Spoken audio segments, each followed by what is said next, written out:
จิตภายในได้มาพงธรรมสร้างสมบารมีมิให้ตกต่ำสภาวะธรรมสองนำชีวิต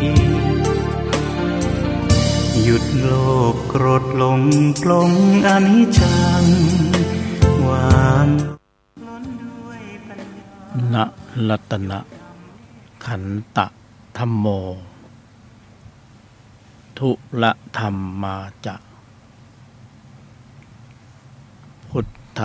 ธัมมารัตนะธัมมา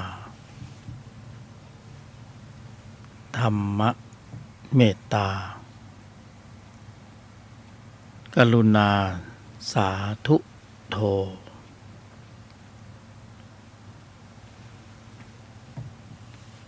ขอต้อนรับท่านผู้ฟังทุกท่านสู่ช่วงเวลาของทุลธรรมนำพ้น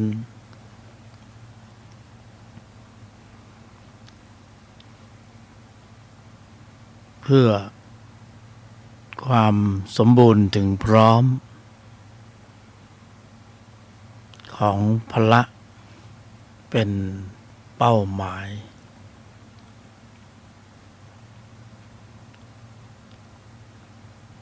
ในที่นี้ก็หมายถึงการบริหารเพื่อที่จะเพิ่มเติมกำลัง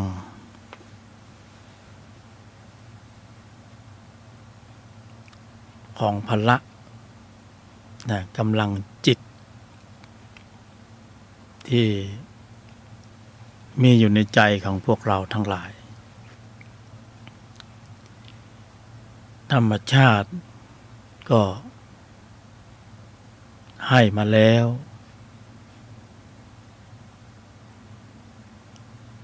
ก็อยู่ที่มนุษย์เราเห็นความสำคัญแล้วก็บริหารให้กำเนิดกำลังให้มากให้มากที่สุดเท่าที่จะมากได้ในที่นี้ก็หมายถึงจิตที่มีองค์ประกอบด้วยศรัทธาความเพียรสติสมาธิปัญญา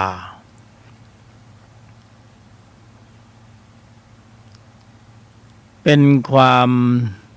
สุดยอดที่ธรรมชาติได้ให้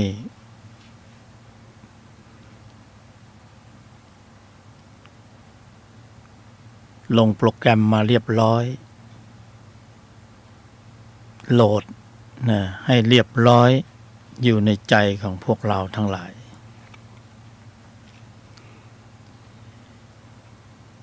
จะเรียกว่าเป็นระบบพิเศษก็ว่าได้เป็นระบบพิเศษเอาไว้สำหรับเป็นก๊อก2สำหรับตัดกระแสทุกข์สำหรับเป็นภูมิต้านทานทางใจชั้นดีสำหรับเยียวยาความรู้สึกที่เป็นทุกข์ทางใจสำหรับเป็นคำตอบสุดท้ายเป็นเหตุเป็นผล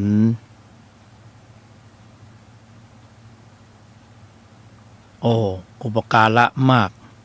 สาธยายไม่จบไว้รองรับความที่จำเป็นต้องการเหตุผลเยียวยาความรู้สึก างใจในเวลาความรู้สึกทางโลกมันถึงทางตันแล้วมันอั้นถึงที่สุดหาทางออกไม่ได้ก็จะได้นี่แหละเหตุผลภูมิปัญญาในภายในที่ธรรมชาติได้มอบให้แก่มนุษย์ทุกรูปทุกนามเอาไว้สำหรับแก้ทางใจแก้ใจที่มันติดข้องติดขัดด้วยลีลาบทบาทของจิตในฝ่ายวัฏฏะ ซึ่งมันก็ส่งเสริมให้เกิดจิตในฝ่ายวัฏฏะทำให้เรามีภาวะความเป็นอัตตาตัวกูที่เหนียวแน่นเข้มข้นซึ่งก็เป็นธรรมชาติของธรรมะสายเกิดมีอยู่แล้วตั้งแต่นานจนถึงปัจจุบันก็ยังมีอยู่เป็นธรรมสายเกิดก็คือจิตที่มีตัวประกอบอยู่ในใจของพวกเราคงไม่มีใครปฏิเสธได้ว่าไม่มีแล้วก็คงไม่มีใครปฏิเสธได้ว่าจิตในชั้นนี้ไม่มีบทบาทไม่มีอิทธิพลต่อวิถีชีวิตก็ไม่มีใครที่จะปฏิเสธได้ว่าสิ่งเหล่านี้มันมีแล้ว มีอยู่ในใจของพวกเรามีจริงเป็นจริงแล้วก็เป็นความรู้สึกของเราโดยรวมที่เราก็จะบอกว่านี่แหละคืออัตตาตัวกูของกูอัตตาตัวกูยึดจิตชั้นนี้ก็จะส่งเสริมการยึดเหนี่ยวให้มีภาวะเป็นอัตตาเป็นตัวกูเป็นของกูคืออุปทานความยึดมั่นถือมั่นเหนียวแน่นเรียกว่าติดหนึบยิ่งกว่ากาวตาช้างเหนียวแน่นจะเหลือเกินเพราะนั้นจึงเป็นความรู้สึกที่เป็นอัตตาตัวกูที่ยากที่จะปล่อย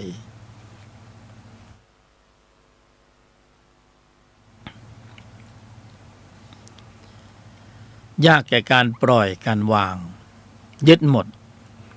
เวลาไปมีปฏิสัมพันธ์กับสิ่งใดๆแวดล้อมรอบตัวก็จะยึดจิตตัวนี้มันเหมือนมียางเหนียวไปแปะไว้แล้วก็ติดเลยรักโลภโกรธหลงเป็นพืชเชื้อดั้งเดิมภายใน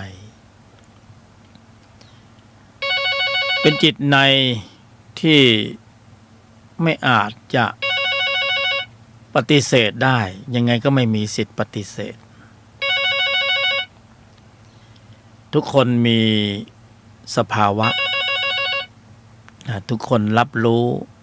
พออธิบายความทุกคนก็ อ้อถึงบางอ้อเพราะว่าสภาวะมีอยู่จริงนะสภาวะมีอยู่จริงก็ไม่อาจปฏิเสธได้แล้วก็เป็นอิทธิพลนะเป็นเหตุเป็นผลที่เข้าข้างอัตตาตัวกูอะไรก็เป็นของกูไปหมดแล้วตอนนี้เพราะมันจะยึดเดี่ยวลังอยู่ในความรู้สึกแล้วก็คอยหล่อเลี้ยงอยู่โดยสภาพนะมีภาวะที่เป็นไปอย่างนั้นอย่างนั้นแต่ธรรมชาติก็พิเศษให้มาแล้วเหมือนกันนะให้จิตชั้นตัวจิตที่มีตัวประกอบนะสังเกตว่าผู้บรรยายใช้คำว่าจิตที่มีตัวประกอบก็แสดงว่าใจของเราเนี่ยมันมีจิตอยู่แน่นอนอยู่แล้วเนี่ยใจก็เหมือนฝ่ายบัญชีนะจิตมีจิตอยู่ในจิตก็ยังมีตัวประกอบและองค์ประกอบหรือบางทีผู้บรรยายก็ใช้คำว่าตัวประกอบหรือตนประกอบในภาวะของการบรรยายก็จะออกในแนวนี้เพื่อขยายความให้ผู้ฟังได้ทำความเข้าใจในสภาวธรรมที่มีจริงเป็นจริงและให้เห็นภาพพอผู้บรรยายพูดถึงจิตที่มีตัวประกอบเนี่ยก็เป็นความยึดมั่นถือมั่นนะเป็นอัตตาตัวกูก็หมายถึงจิตตัวประกอบในที่นี้คือเป็นส่วนประกอบอยู่ในจิตเกิดขึ้นพร้อมจิตดับพร้อมจิตนะแล้วก็สะสมเป็นข้อมูลสามารถเพิ่มปริมาณได้อยู่ตลอดเวลาคือจิตที่มีตัวประกอบในทางตรงกันข้ามจิตที่มีตนประกอบนะจิตที่มีตัวประกอบผู้บรรยายหมายถึงจิตที่มีตัวประกอบด้วยหรือจิตที่ประกอบด้วยโลภะจิตโทสะจิตโมหะจิตอวิชชา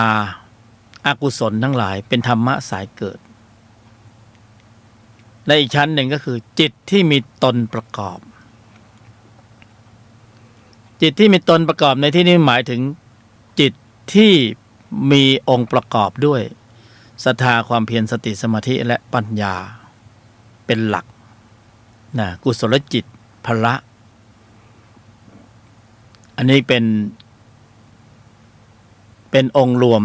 นะโดยทั้งหมดก็ยังมีอีกหลากหลายของกุศลจิตที่มีตนประกอบรวมอยู่ในภาวะของการปฏิบัตินะมีตนประกอบด้วยฌานปัญญาสภาวญาณก็ถือว่าเป็นตนหมดแต่ในชั้นนี้เราพูดถึงจิตที่มีตัวประกอบ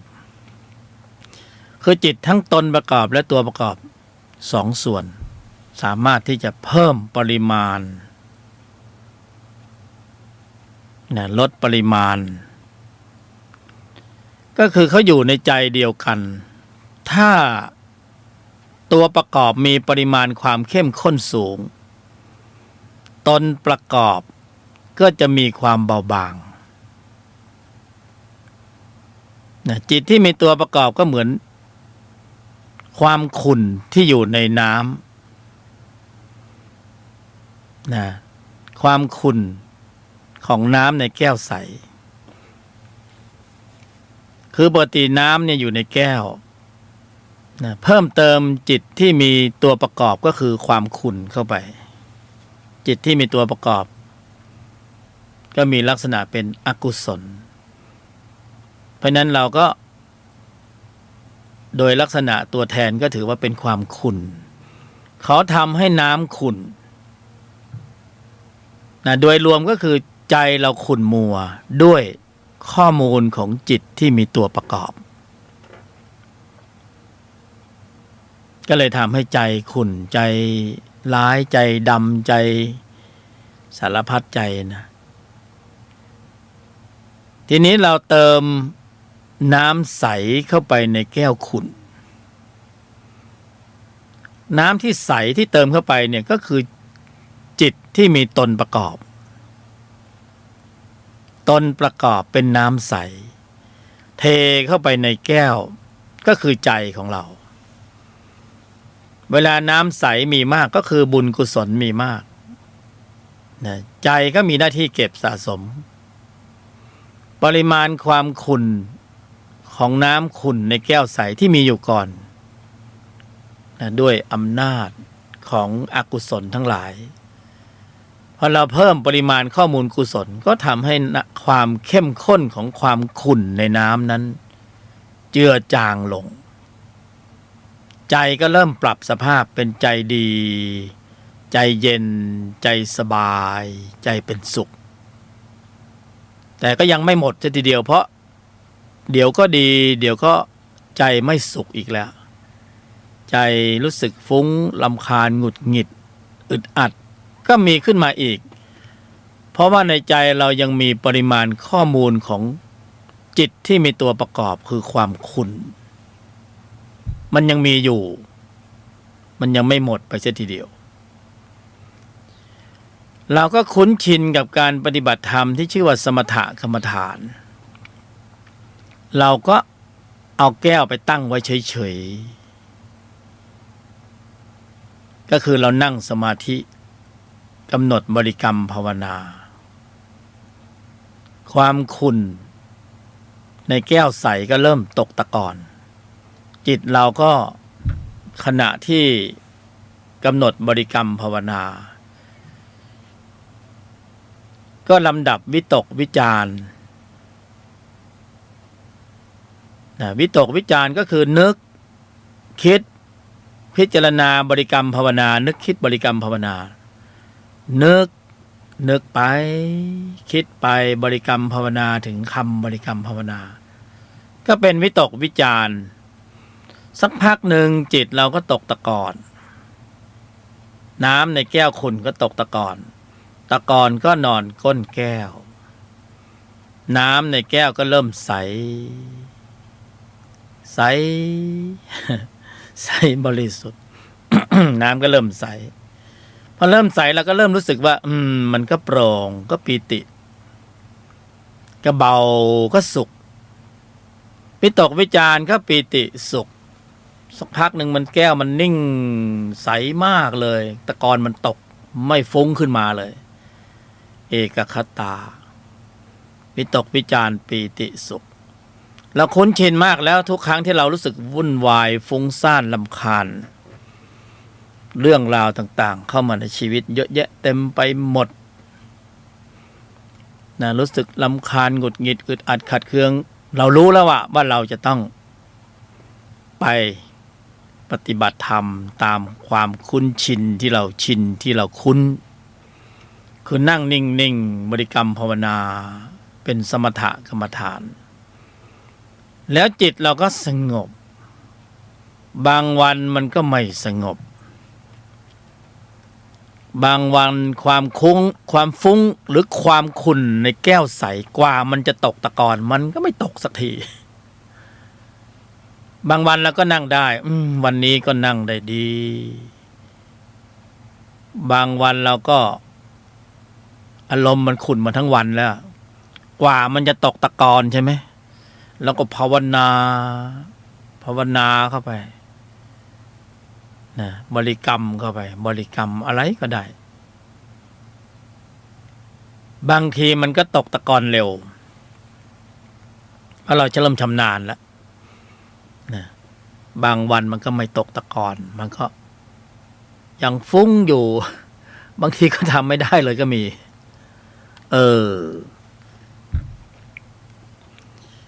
ปัญหามันอยู่ตรงที่ว่าไอ้ข้อมูลจิตในฝ่ายชั้นตัวเนี่ยที่มันอยู่ในใจของพวกเราเนี่ยอยู่ในใจของพวกเราอยู่เนี่ย ไอ้ข้อมูลตัวนี้มันมีปริมาณมากมันทะลุภพข้ามมาก่อนที่เราจะมาเกิดในท้องแม่จิตมันเก็บสะสมข้อมูลตัวนี้มาก่อนแล้วชาติก่อนๆข้อมูลความเข้มข้นในชั้นตัวนี่มันก็มีมาก่อนแล้วนะทีนี้ไอ้ข้อมูลพวกนี้มันไม่เคยล้างออกเลยเราก็ปฏิบัติทุกภพทุกชาติคุ้นชินมากเรื่องการนั่งสมถะนะแต่ละภพแต่ละชาติเราก็สมถะมันก็สงบนอนอยู่ก้นแก้วก้นบึ้งของใจแต่ว่ามันไม่ได้ถูกขจัดออกไปจากใจเพราะเราสมถะนี่ก่อนที่พระบรมศาสดาจะตรัสรู้ด้วยซ้ำไปเขาก็เล่นกันมาก่อนหน้านี้แล้วนั่นถึงจุดหนึ่งก็สงบระงับวิตกวิจารปีติสุขได้ฌานชั้นต่างๆก็ได้ปัญญาในระดับหนึ่งพระก็มีกำลังในระดับหนึ่งเป็นพระในระดับชั้นของฌาน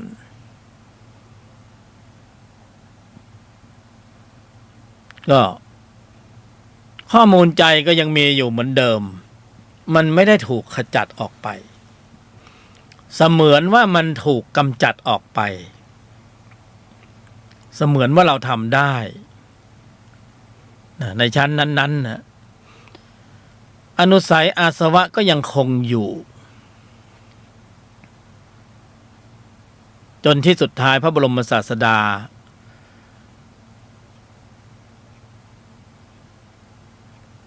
ก็ไปลาพระอาจารย์2 ท่านนะก็เดินสู่ความว่างเปล่าปฏิบัติด้วยอุบายวิธีต่างๆจนพระบรมศาสดาบรรลุธรรมก็ค้นพบอริยสัจสี่ตรัสรู้ซึ่งอริยสัจสี่อันนั้นก็เป็นอีกขั้นตอนหนึ่งที่ได้นะสืบเนื่องจากระดับชั้นของฌานซึ่งได้แล้วก็ได้มาซึ่งสภาวญาณและทรงชี้ชัดไปที่ไม่เพียงแค่นั่งสมถะพระองค์ก็ไม่ได้ปฏิเสธแต่ทรงเสริมเพิ่มเติมพระอีกระดับชั้นหนึ่งที่จะให้มีกำลังมากกว่าระดับชั้นของฌานด้วยการปรุงเหตุด้วยการปรุงเหตุในที่นี้คือเหตุของอริยมรรคมีองค์8เป็นเหตุทรงชี้ชัดไปที่อริยมรรคมีองค์8เป็นธรรมที่ต้องกำหนดเจริญเปลี่ยนจากระบบที่ทำให้แก้วนิ่งๆอยู่เฉยๆและตกตะกอนจะทำอย่างไรให้ข้อมูลใจที่มีปริมาณอกุศลความขุ่นเหล่านี้แทนที่จะให้มันนิ่งๆและตกตะกอนก็ใช้ระบบการกลั่นกรองเอาน้ำขุ่นในแก้วใสนั้นมาผ่านกระบวนการในการกรองก็จะได้น้ำใสเมื่อน้ำใสในที่นี้ก็คือเกิดการผลิตกำลังจิตที่มีองค์ประกอบด้วยกุศลในระดับชั้นตนขึ้นมาเนี่ยก็คือจิตที่ประกอบด้วยตัวมันทำให้ขุ่นเอานั่งนิ่งๆเฉยๆมันไม่หมดก็ผ่านกระบวนการในการกลั่นกรองก็กำเนิดกำลังของจิตที่มีองค์ประกอบด้วยกุศลในระดับชั้นตนได้กำลังของศรัทธาความเพียรสติสมาธิปัญญาพละอีกระดับชั้นหนึ่งซึ่งแตกต่างจากชั้นของฌานชั้นของการนั่งสมาธิหลับตาเป็นองค์ธรรมคนละองค์แต่อาจจะใช้ชื่อคล้ายๆกันเหมือนกันพละเหมือนกันแต่พละในระดับชั้นของฌานกับพละในระดับชั้นของญาณซึ่งผ่านกระบวนการปฏิบัติโดยอริยมรรคมีองค์8เป็นธรรมที่ต้องกำหนดเจริญอันนี้เอาจิตที่มันมีความขุ่นในแก้วใส ผ่านกระบวนการในการกรองพวกเราสังเกตการกรองน้ำเอาน้ำเป็นนั่งนิ่งๆตั้งเฉยๆน้ำใสตกตะกอนเอาสารส้มเข้าไปแกว่งน้ำใสแจ๋วแต่พอไปกระเพื่อมนิดหน่อยขุ่นความขุ่นข้างล่างมันฟุ้งขึ้นมาเห็นภาพเลยทีนี้เราไม่ใช้วิธีนั้นพระบรมศาสดาก็ใช้อริยมรรคมีองค์8เป็นธรรมที่ต้องกำหนดเจริญเป็นเครื่องกรองในที่นี้ก็คือกรองการแสดงออกอริยมรรคมีองค์8เป็นธรรมที่เกี่ยวเนื่องกับการกำหนดควบคุมระบบแสดงออกโดยทั้งสิ้นควบคุมระบบแสดงออกเพราะฉะนั้นไม่ได้หนีโลกหนีสังคมเพราะเราอยู่ในชีวิตประจำวันเราต้องแสดงออกแต่เพียงแค่ปรับระบบแสดงออกจากการที่เราแสดงออกแบบไม่สำรวมให้เป็นสำรวมนี่กรองแล้วนะชอบทำแต่อกุศลปรับให้เป็นกุศลนี่ก็กรองแล้วนะเนี่ยคือทำจิตใจให้ขาวรอบเนี่ยผ่านกระบวนการในการกลั่นกรองพอผ่านระบบกรอง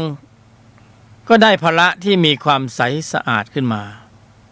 การแสดงออกนั้นจะมีองค์ประกอบด้วยศรัทธาความเพียรสติสมาธิปัญญาเป็นเครื่องกลั่นกรองคัดท้ายเพราะนั้นการอนุมัติการแสดงออกเนี่ยตาเห็นรูปหูได้ยินเสียงจมูกได้กลิ่นลิ้นรู้รสกายสัมผัสภายหลังจากการกลั่นกรองแล้วจึงเกิดสัมมาทิฏฐิสัมมาสังกัปปะสัมมากัมมันตะสัมมาวาจาแต่เดิมเนี่ยเราไม่ผ่านกระบวนการกลั่นกรองเราไม่ผ่านกระบวนการกลั่นกรองนะเพราะผัสสะเวทนาเราก็จะแสดงออกเลยเพราะนั้นการแสดงออกของเราจึงไม่มีการกลั่นกรองจึงมีส่วนผสมของจิตที่มีตัวประกอบด้วยโลภะโทสะโมหะอวิชชาเป็นเครื่องผสมอยู่ภายหลังจากการที่เราคิดพูดทำออกมาตรงนั้นคืออกุศลมันก็จะย้อนเข้าไปเพิ่มเติมข้อมูลเก่าที่เรามีอยู่ก่อนก็คือการแสดงออกที่เราไม่สำรวมเนี่ยมันก็จะเกิดการผลิตกำลังของความขุ่นในใจขึ้นมาอีก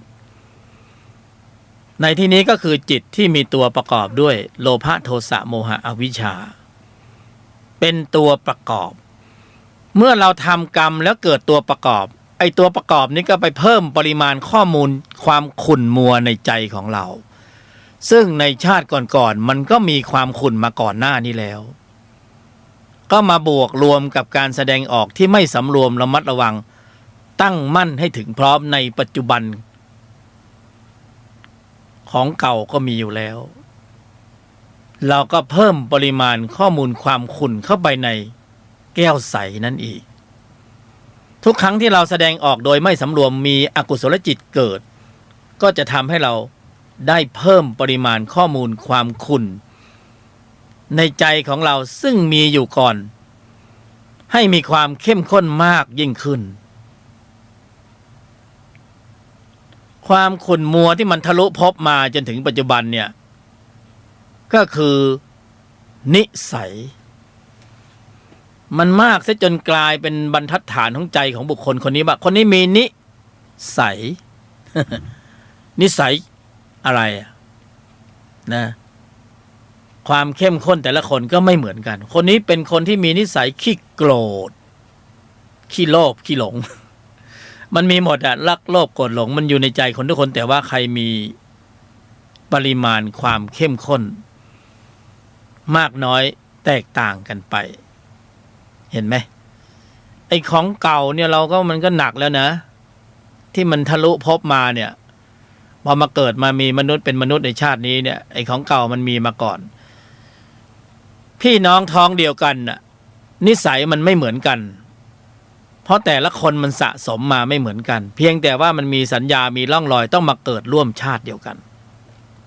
ร่วมท้องแม่เดียวกันใช่ไหมแต่มันก็นิสัยไม่เหมือนกันเลยเพราะการสะสมใช่ไหมอะไรที่อยู่ในใจ ข้อมูลใช่ไหมทีนี้จริงๆแล้วเรามาเกิดเป็นมนุษย์ในครั้งนี้เนี่ยมันมีโอกาสดีตรงที่เราได้มาพบพระพุทธศาสนาความพิเศษของธรรมชาติที่พระบรมศาสดาทรงค้นพบนั่นก็คืออริยมรรคมีองค์8นั้นคือระบบสลายข้อมูลเก่าถ้าเราเข้าโปรแกรมของมรรค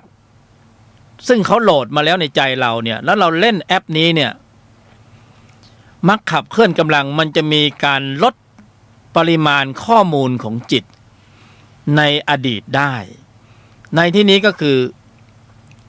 เวลาเราขับเคลื่อนกำลังของมรรคจะผลิตกำลังของพละขึ้นมาก็คือน้ำใส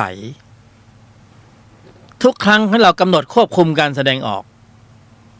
จะกำเนิดกำลังของพละขึ้นมาทุกครั้งไปจะมีจิตที่ประกอบด้วยกุศลบุญ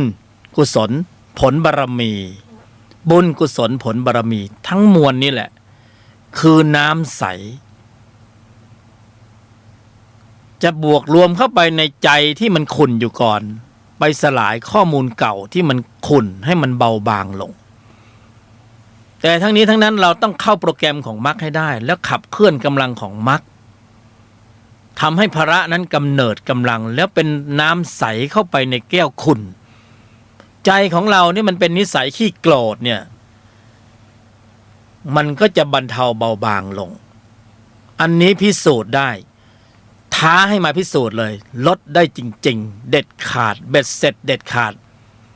ไม่ใช่มาแสดงวาทะให้มันหรูไม่เอานะแล้วนี่เนื้อล้วนๆเนี่ยไม่เอาน้ำเอาสภาวะธรรมจริงๆมาพูดกันไม่มีในตำรานะครับมีอยู่ในใจของพวกเราเนี่ย มันไม่มีในตำราเพราะที่นำมาเสนอนี่คือสัจจะภาวะเป็นมหากุศลจิตแรงมีอยู่ในใจของพวกเราแล้วเราผลิตได้ด้วยทุกคนนะมันโอกาสดีตรงนี้แหละถ้าเราไม่มาเกิดในยุคที่มีพระพุทธศาสนาเราจะรู้ได้ยังไงว่าจะผลิตกำลังจิตที่มีองค์ประกอบด้วยกุศลในระดับชั้นของมรรคทำให้พระกำเนิดกำลังขึ้นมาเนี่ยเราจะไปหาทฤษฎีที่ไหนล่ะนั่นจะไปหาข้อวัดปฏิบัติที่ไหนแต่นี่เราโชคดีมากก็คือธรรมชาติเนี่ยเขาโหลดโปรแกรมนี้มาให้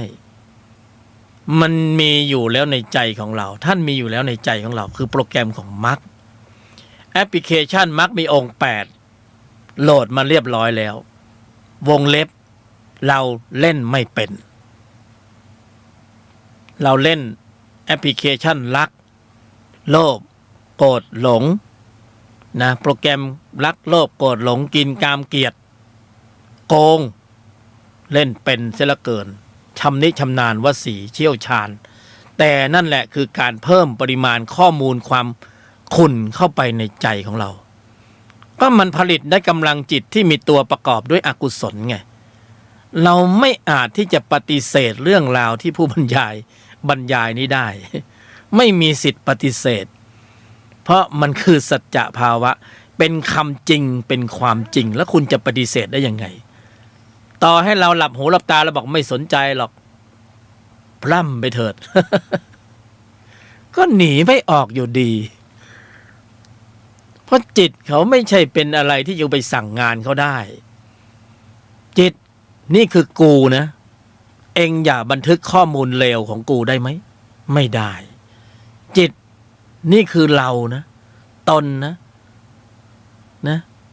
จงอย่าบันทึกจงอย่างนี้หรือบันทึกสิ่งที่เราต้องการเขาธรรมชาติที่ยุติธรรมที่สุดพิเศษที่สุดความยุติธรรมที่มนุษย์โลกมีกันอยู่เหรอบางทีมันก็ยุติธรรมแต่เปลือกแต่ข้างในมันไม่มีจิตที่มีตนประกอบเนี่ยยุติธรรมแต่เปลือกก็คือบางทีข้างในนะเนี่ยมันไม่ได้แต่จิตนั้นยุติธรรมที่สุดเพราะนั้นเราต้องศรัทธาเชื่อมั่นในการตรัสรู้ของพระบรมศาสดาและศรัทธาเชื่อมั่นในทฤษฎีของกรรมจิตเขาบันทึกข้อมูลอยู่ เมื่อเราเข้าถึงกลไกตรงนี้เรารู้เลยว่าเอาละข้อมูลจิตที่มีตัวประกอบในอดีตดั้งเดิมก่อนที่เราจะมาเกิดเนี่ยมันมีมาอยู่แล้ว1 ส่วนเยอะเลยไม่ใช่น้อยๆเพราะนั้นมาถึงในภพนี้ชาตินี้เราเกิดเป็นมนุษย์หน้าที่หลักของเราจริงๆเนี่ยถ้าเรายังไม่เห็นเนี่ยเราก็ยังไม่รู้ว่าเราควรจะทำอะไรแต่ถ้าเราเห็นแล้วเราจะเห็นว่าโอ้โหกายมนุษย์นี่คือที่สุดของที่สุดแล้วเพราะเขาสามารถปรุงกำลังของความใสสะอาดเพื่อไปลดปริมาณข้อมูลความขุ่นในใจเราได้ก็คือเราจะต้องเปลี่ยนนิสัยนั่นเองเดิมทีเดียวเรามีความโกรธมากเราก็กลายเป็นคนที่เขาบอกนิสัยมักโกรธนิสัยขี้โกรธเวลา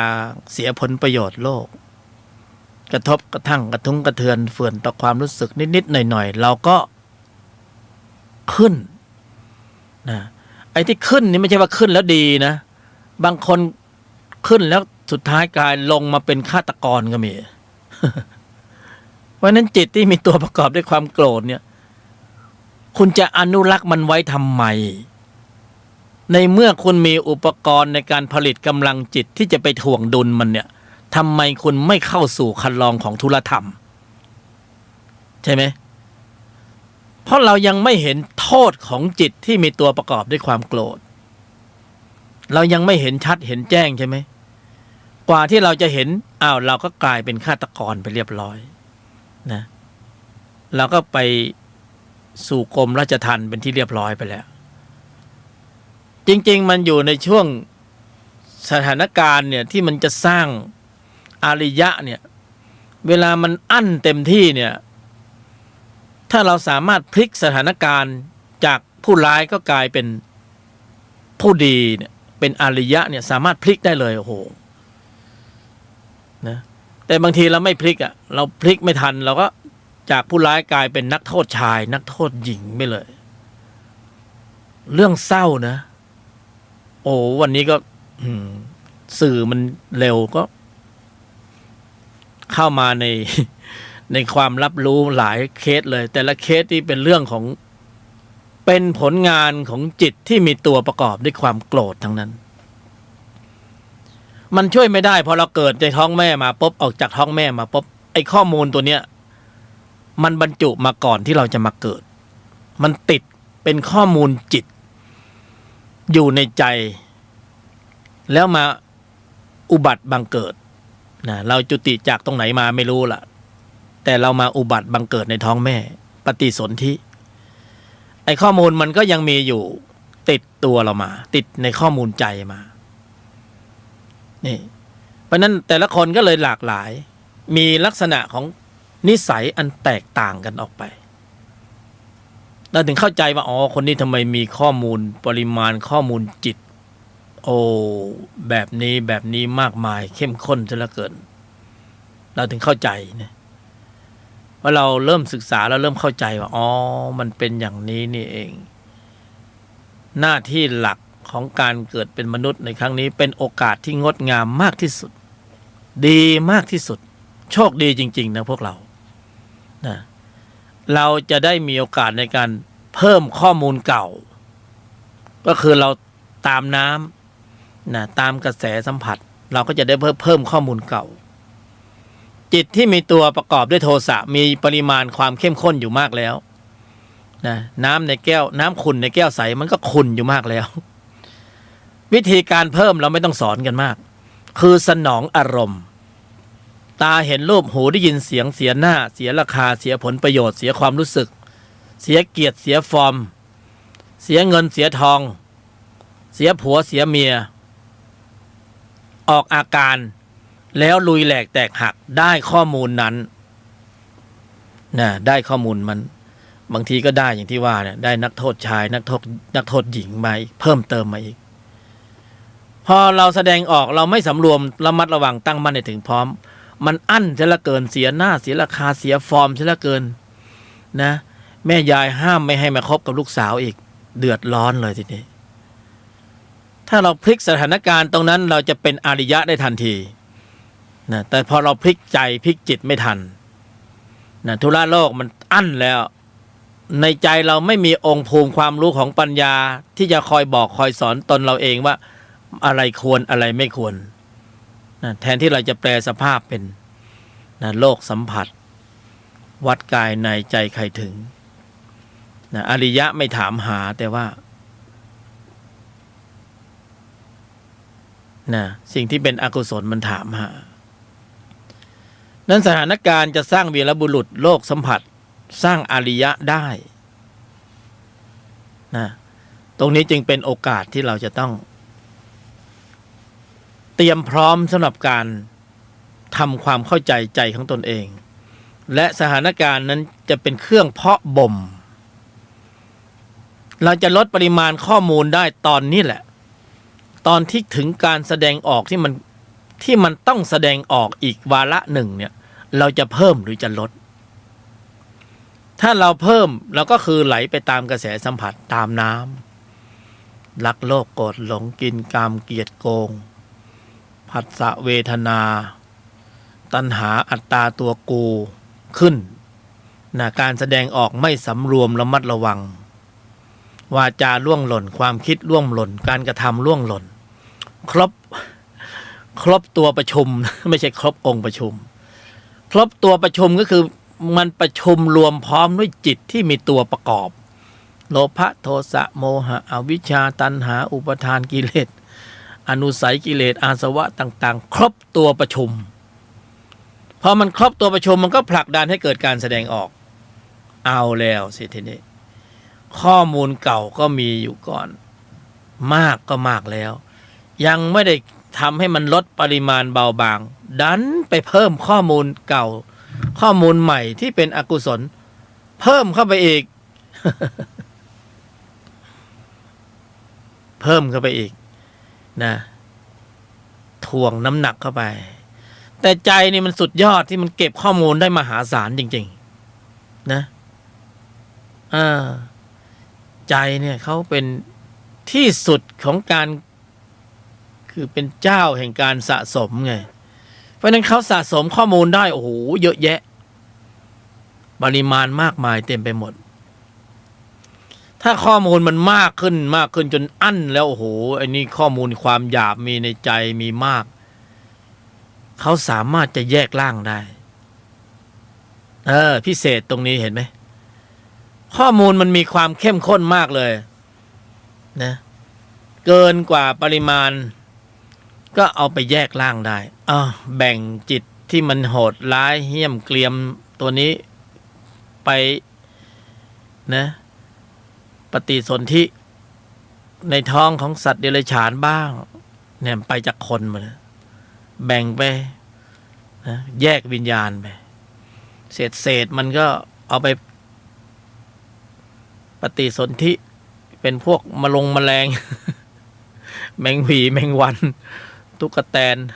ตุ๊กแกจิ้งจกเนี่ยแบ่งแยกวิญญาณไปก็มันหยาบเดรัจฉานภูมินรกภูมิเปรตภูมิแบ่งไปไอ้ส่วนดีก็รวมเข้ามานี่ดังนั้นข้อมูลเก่าเนี่ยเราจริงๆเป็นวาระของชีวิตที่เราเกิดมาในครั้งนี้เนี่ยพอเราเริ่มรู้สึกตนแล้วเราต้องเริ่มรู้แล้วว่าหน้าที่หลักของเราเนี่ยจะต้องลดปริมาณข้อมูลจิตต้องลดปริมาณข้อมูลจิตในใจของเราตัวนี้ให้มันบรรเทาเบาบางลงต้องลดนะแต่เรานี่มันตรงกันข้ามไงไอ้ไม่ลดยังไม่พอไปเพิ่มนะไม่ลดยังไม่พอไปเพิ่มอีกไม่รู้จะว่ายังไงแล้วนะอวิชชาคือความไม่รู้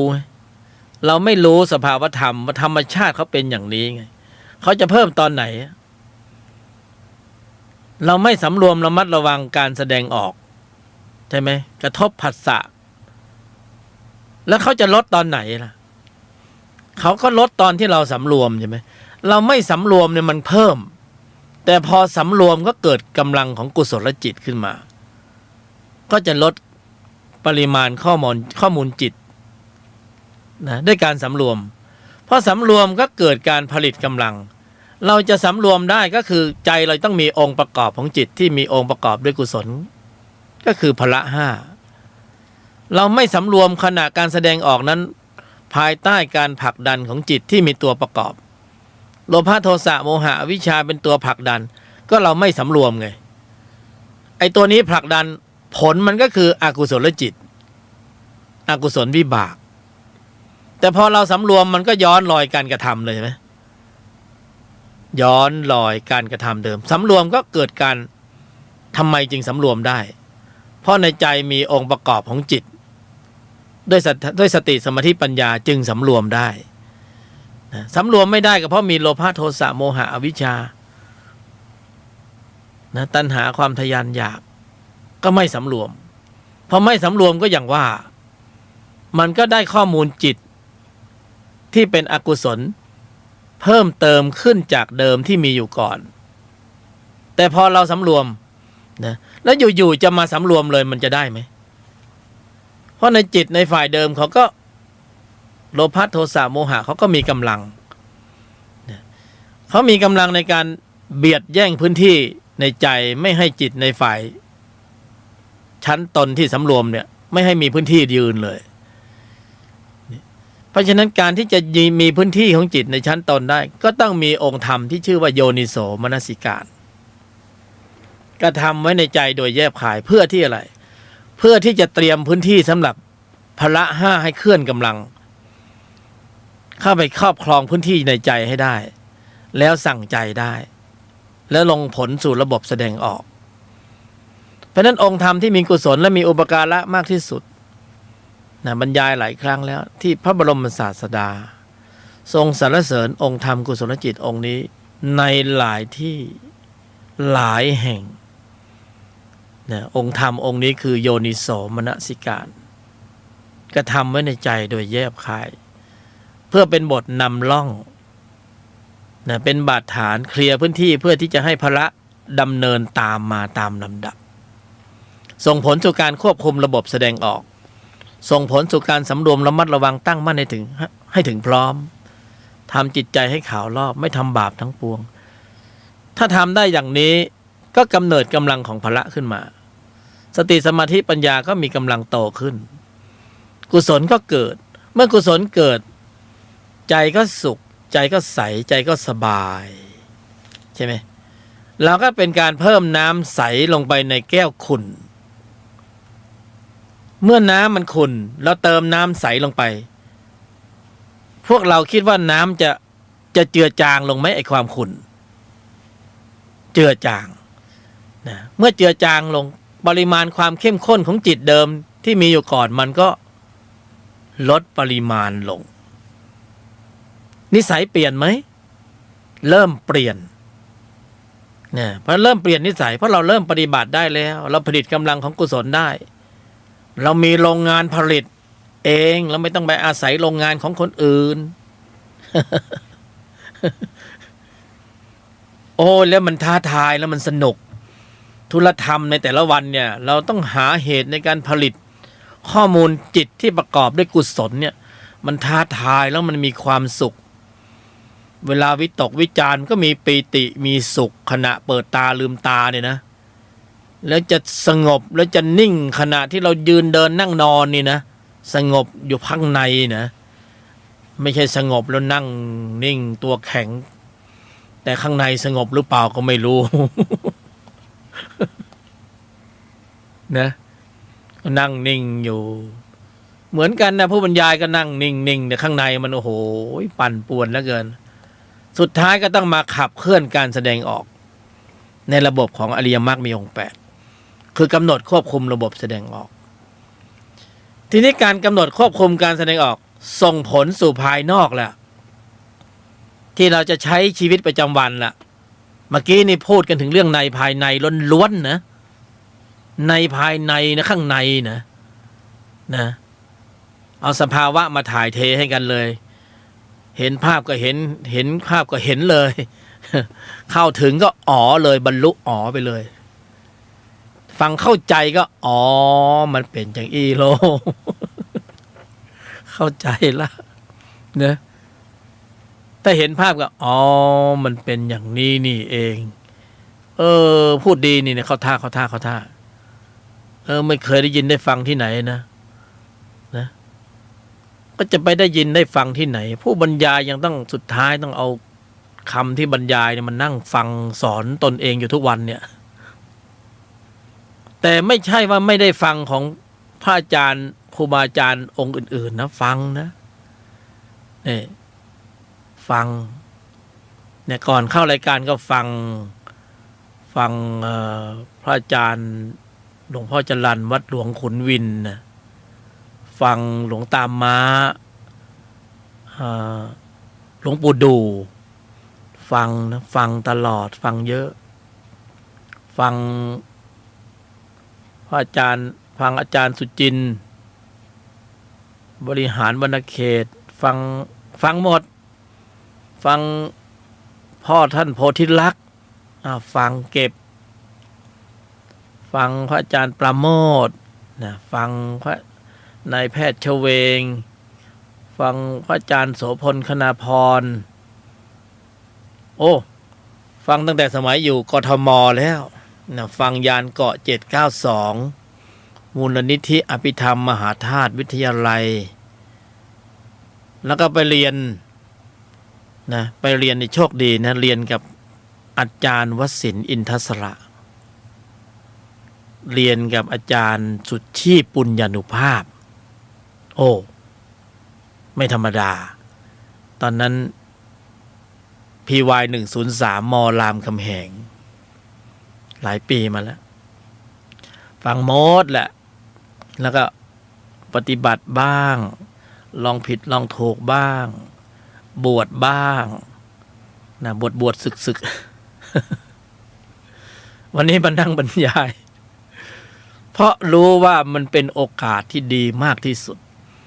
ในการผลิตกำลังของจิตที่มีองค์ประกอบด้วยกุศล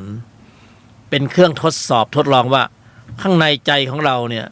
เวลาบรรยายโดยไม่ต้องมีอะไรสักอย่างเนี่ยมันบรรยายได้ไหมนะจะมีคนฟังบ้างไหมคนจะเข้าถึงเหตุผลบ้างไหมนะเรากำลังฝึกใจของตนเองอยู่เราไม่ได้ไปฝึกใครเพียงแต่ว่าเราสาธยายออกไปเนี่ยกุศลมันแรงมากๆนะกุศลแรงอานิสงส์โอ้โหนะพระเจ้าอวยพรเลยล่ะอานิสงส์ดีมากผ่านวิกฤตในชีวิตเนี่ยนะต่างๆเนี่ยสารพัดด้วยชั่วโมงธรรมเนี่ยชั่วโมงธรรมอัศจรรย์ใจเลยนะเวลาเราอยู่ในเส้นทางของธรรมะเนี่ยมีตนช่วยตลอดไม่ตกหรอกจะหล่นถึงก้นบึ้งแล้วมีระบบช่วยพยุง ผ่านสถานการณ์ที่มันโอ้โหสาหัสไอเสียโลกนี่นะไม่ต้องพูดถึงหรอกเสียหน้านะเสียราคาเสียผลประโยชน์เสียความรู้สึกนะอีกอย่างหนึ่งไม่พูดนะเสียนะวิชาบังคับไม่ดีจริงๆนะเวลาถึงทางตันทุรโลกแล้วมีเหตุผลทางธรรมะคือทุรธรรมมาเยียวยาตลอดนะทุรธรรมก็จะรับไม้ต่อใช่ไหมไอ้บางคนเนี่ยมาถึงทุรโลกมันไม่เอาทุรธรรมหรือเหตุผลทุรธรรมมันไม่มีนะถึงที่สุดเลยมีนะทุกอย่างนะมันมีทางออกปัญหาเนี่ยมันมีทางออกหมดแก้ไขได้อย่าเพิ่งไปทำลายนะอุปกรณ์หรือทำลายตัวเองหรือไปทำร้ายคนอื่นเนี่ยพลิกสถานการณ์จากนะอั้นบีบคั้นซะเหลือเกินเนี่ยให้มันกลายเป็นอริยะขึ้นมาผลิตอริยจิตขึ้นมานะบางคนนี่โอ้โหมันน่าสงสารฟังแล้วสลดใจหลายรูปหลายนามนี่ต้องเปลี่ยนนะนำหน้าชื่อเป็นนักโทษหญิงนักโทษชายเพราะระบบควบคุมการแสดงออกมันเผลอไปไม่มีธุรธรรมเป็นตัวชะลอไม่มีธุรธรรมเป็นระบบเบรก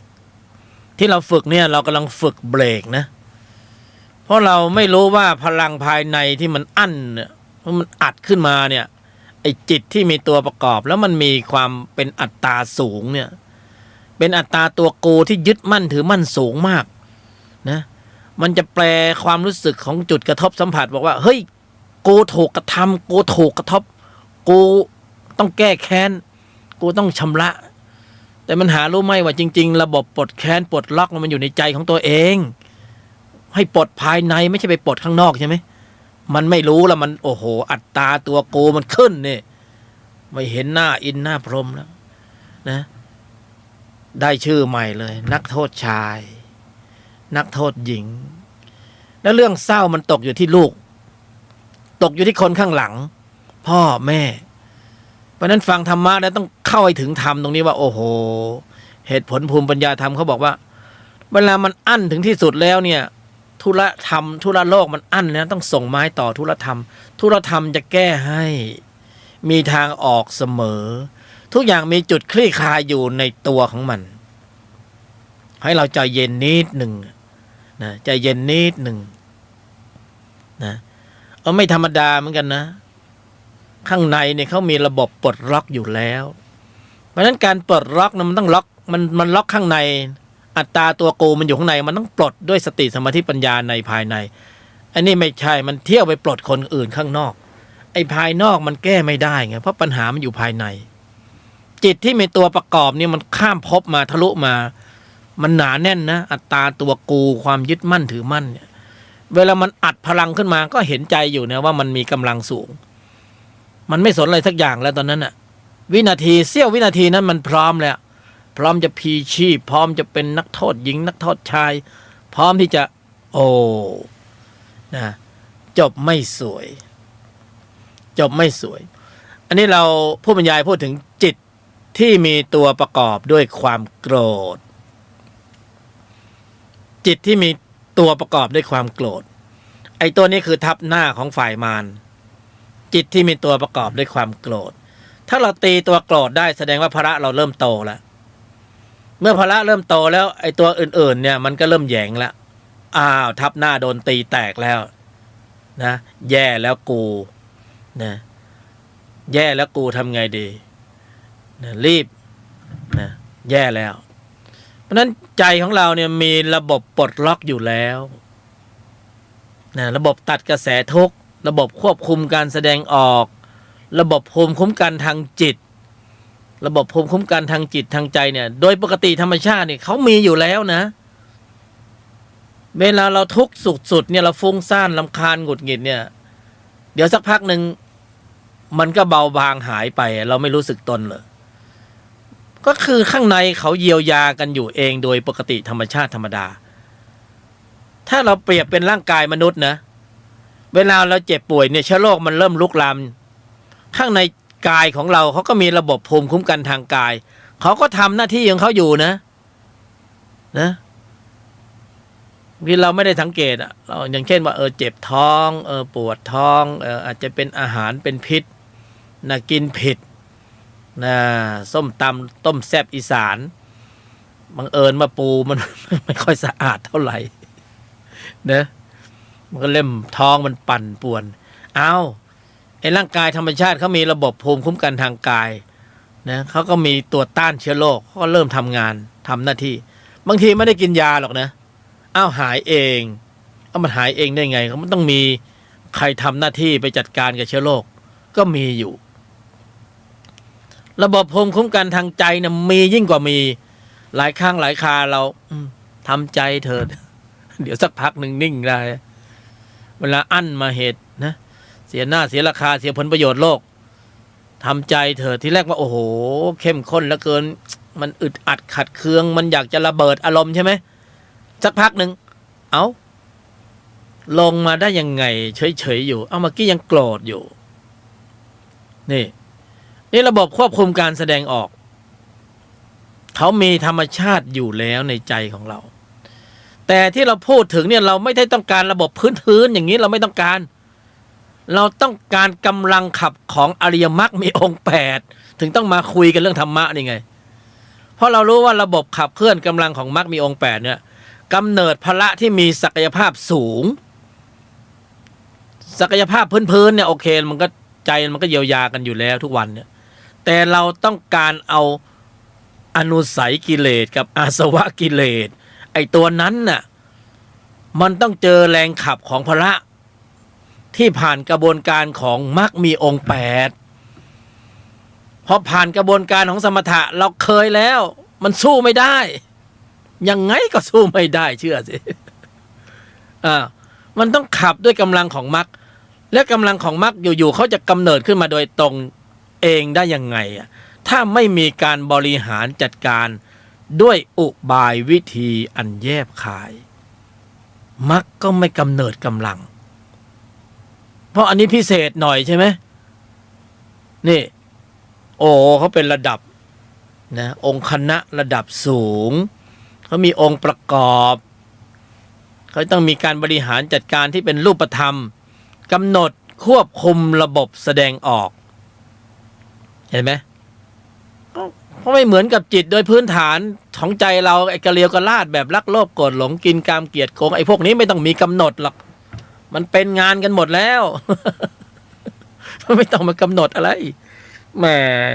เดี๋ยวนี้ป .1 ป .2 อนุบาลเขายังมีความรักกันแล้วเห็นไหมไม่ต้องสอนหรอกนะเป็นนะผู้ใหญ่ยังไม่รู้เรื่อง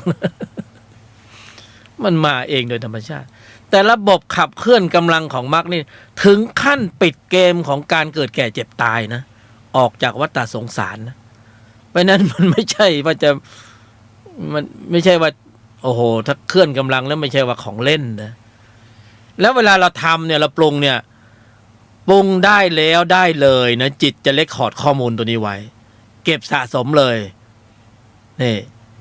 แสดงว่าเราลงทะเบียนนิพพานไว้เรียบร้อยเลยแต่นี่นิพพานมีให้ลงทะเบียนมันไม่ลงทะเบียนมันไปลงทะเบียนไอ้นู่นเลยไอ้นรก ไอ้เปรตไอ้สุรกายไอ้สัตว์ดิรัจฉานไม่ลงทะเบียนมันทำไมตรงนั้นอ่ะลงทะเบียนคนรวยที่ไปลงทะเบียนทำไมคนจนถ้าลงทะเบียนคนรวยเป้าหมายคือรวยลงทะเบียนคนจนเป้าหมายคือจนไปทั้งชาติเพราะนั้นมันต้องเซตภายในต้องพร้อมที่จะรวยพร้อมที่จะเป็นอริยบุคคลนี่เราไม่ใช่อยากจะเป็นอริยบุคคลแล้วพร้อมที่จะเป็นนรกเป็นเปรตเขาไปทำตามเขาทำไมเขากินก็ปล่อยเขากินไปมันไปเปรตก็ปล่อยมันไปเราจะไปกับมันทำไมฝืนทนสินะอย่างมากก็ลาออกไปเลยก็ไม่ทำก็ได้เว้ย เรื่องอะไรไปอยู่ในเส้นทางของนรกไปอยู่ในเส้นทางของเปรต มีเยอะเลยนะที่มันประเภทแบบทำน้ำ อย่าลืมนะว่าจิตเนี่ยเขาไม่ได้มาเห็นหน้าอินหน้าพรหมนะจะบอกให้เขาบันทึกหมดนะเราจะหนีการแสดงออกของเราหนีอะไรก็หนีได้หนีไปเถอะแต่คุณไม่มีโอกาสที่จะหนีการบันทึกข้อมูลของจิตได้นะต่อให้คุณจะทำดีทำเลวขนาดไหนจิตเขาไม่สนใจแล้วนะเขาบันทึกหมดนะคุณจะสู้ธรรมชาติได้ยังไงอะคุณเป็นมนุษย์เซลล์เล็กๆเซลล์หนึ่งของจักรวาลแค่นั้นเอง อวิชชาเนี่ยไอ้ความไม่รู้เนี่ยมันทำให้เกิดกรรมมันทำกรรมโดยไม่รู้มันน่าเศร้านะรู้สูงแล้วจะรู้เสียวถ้าคนรู้การทำงานของจิตแล้วคุณจะรู้ว่าโอ้โหเขาบันทึกหมดเขาละเอียดยิบเลยมันก็เขาจะแบ่งแยกคนให้เป็นมีชั้นวรรณะหน้าตาผิวพรรณแตกต่างกันโอ้โหขนาดไหนได้ยังไงจิตเขาวิจิตรเขามีความวิจิตรของเขาอยู่ในตนของเขาในตนของเขาก็คือความวิจิตรของจิตนะเขาเป็นจิตไงเขาพิเศษไงเรากำลังสู้เรากำลังเข้าไปสู่กระบวนการเป็นธรรมชาติที่พิเศษที่สุดก็คือจิตเรากำลังพูดถึงเรื่องของจิตในภายในของจิตแล้วสะท้อนสู่ภายนอกว่าเมื่อเราต้องอยู่ในชีวิตประจำวันต้องทำมาหากินต้องหาตังค์นะก็คือธุระโลกแล้วเราจะดำเนินธุรธรรมได้อย่างไรนี่จึงเป็นที่มาของรายการธุรธรรมนำพ้นเพราะเมื่อก่อนก็อั้นเหมือนกันน่ะว่าทำไมมันต้องค้านแย้งกับวิถีชีวิตหนอมีธรรมะใดหนอที่ไม่ค้านแย้งกับวิถีชีวิตของความเป็นอยู่ในปัจจุบันที่เราจะต้องเดินไปทางซ้ายเพื่อหาเงินแล้วทางขวาเราจะต้องมาปฏิบัติธรรมทำไมธรรมะมันค้านแย้งจริงๆแล้วไม่ค้านแย้งเลย อ้ที่ค้านแย้งคือเราไปเข้าใจว่าธรรมที่เป็นธรรมในชั้นของสมถะที่เราจะต้องปลีกตนไปอยู่ในป่าปลีกตนไปอยู่ถ้ำอยู่ป่าอยู่ผู้เดียวในป่าไม้มันจึงค้านแย้งกับวิถีชีวิตแต่อริยมรรคมีองค์8เนี่ยเขาให้อยู่ในป่านิสัยเขาไม่ได้ค้านแย้งกับภายนอกเพราะเขาเป็นธุรธรรมอยู่ในภายในเราอยู่ตรงไหนก็ปฏิบัติได้ถ้าเราเข้าระบบเพราะระบบเขาลงโปรแกรมมาแล้วถ้าเรากำหนดหมายเราก็เข้าทันทีแต่เราไม่กำหนดแล้วเราก็ไม่รู้เราก็ไม่ศึกษาเราก็เข้าใจว่ามันคงไม่มีจริงๆแล้วเราเสียโอกาสไปเยอะเลยนะถ้าเราไปมองอย่างนั้นเพราะโอกาสอะไรมันจะมีให้เราอีกเพราะสังขารมันไม่ได้รอเราอีกไม่กี่ปีมันก็ตายกันหมดแล้วเราจะมีอุปกรณ์ที่ไหนมาฝึกมรรคอีกมันจบแล้วจบเลยนะแต่ถ้าฝึกได้แล้วเนี่ยข้อมูลจิตเขาก็จะมีอยู่เขาบันทึกแล้วบันทึกเลยเขาก็สื่อสัญญาให้ไปเกิดในภพที่ดีกว่าภูมิที่ดีกว่าอาจจะมีกายสังขารมนุษย์นะรีเพลย์มาอีกสักรอบ2 รอบแล้วก็ถึงที่สุดก็ถ้าเป็นโสดาบันแล้ว7 ชาติยังไงก็หนีไม่พ้นการบรรลุธรรมนะเข้าสู่สุขอันเกษมคือนิพพานนะเป็นอะไรที่ต้องฟังแล้วมีเหตุผลหรือเปล่าเหตุผลภูมิปัญญาธรรมเนี่ยเขามันพิเศษตรงที่ว่าในใจทุกคนมีอยู่แล้วไงถ้าไม่มีโปรแกรมมาก่อนมันก็ไปอย่างที่มันมีอยู่ก่อนแล้ว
ชาแล้ว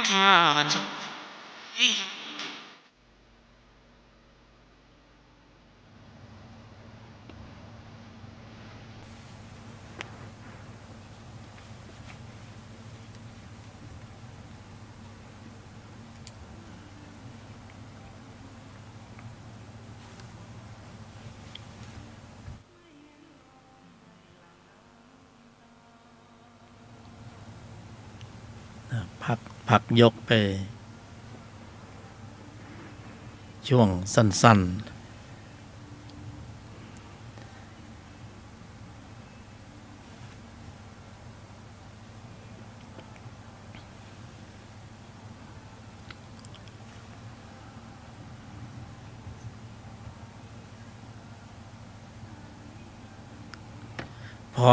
พอจะเห็นภาพไหม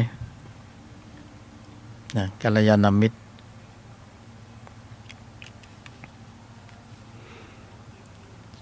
ความพิเศษที่มัน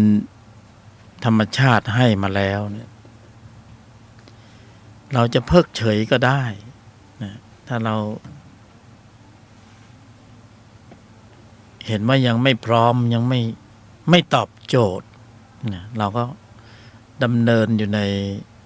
ทุลโลกนะแต่ก็อย่าลืมว่าทุกครั้งที่เราดำเนินในทุลโลกเนี่ยทุกการแสดงออกนะจะมีจิตเขาจะเกิดสอดรับสอดคล้องนะจะเป็นจิตชนิดไหนชั้นไหนก็เป็นธรรมชาติที่มีอยู่เป็นเช่นนั้นอยู่แล้วแต่โดยรวมก็ส่วนมากผลิตได้ก็ไม่ใช่กุศลเพราะว่าพื้นใจของเรามันกำลังแรงขับของจิตที่มีตัวประกอบเขาต้องขับต่อเนื่องเนี่ยข้อมูลเขาค่อนข้างจะเข้มข้นหนาแน่นเพราะนั้นโอกาสที่การแสดงออกแต่ละครั้งจะออกเป็นบุญกุศลผลบารมีนั้นน้อยมากโดยรวมโดยส่วนมากก็จะเป็นการ เพิ่มปริมาณข้อมูลจิตเดิมที่มีอยู่ก่อนแล้วก็อาศัยพืชเชื้อเดิมเป็นตัวขับเคลื่อนนะเป็นตัวขับเคลื่อนก็เหมือนเรามีอำนาจอยู่แล้วเนี่ยเราก็ไม่อยากให้ใครมาแทนที่เรา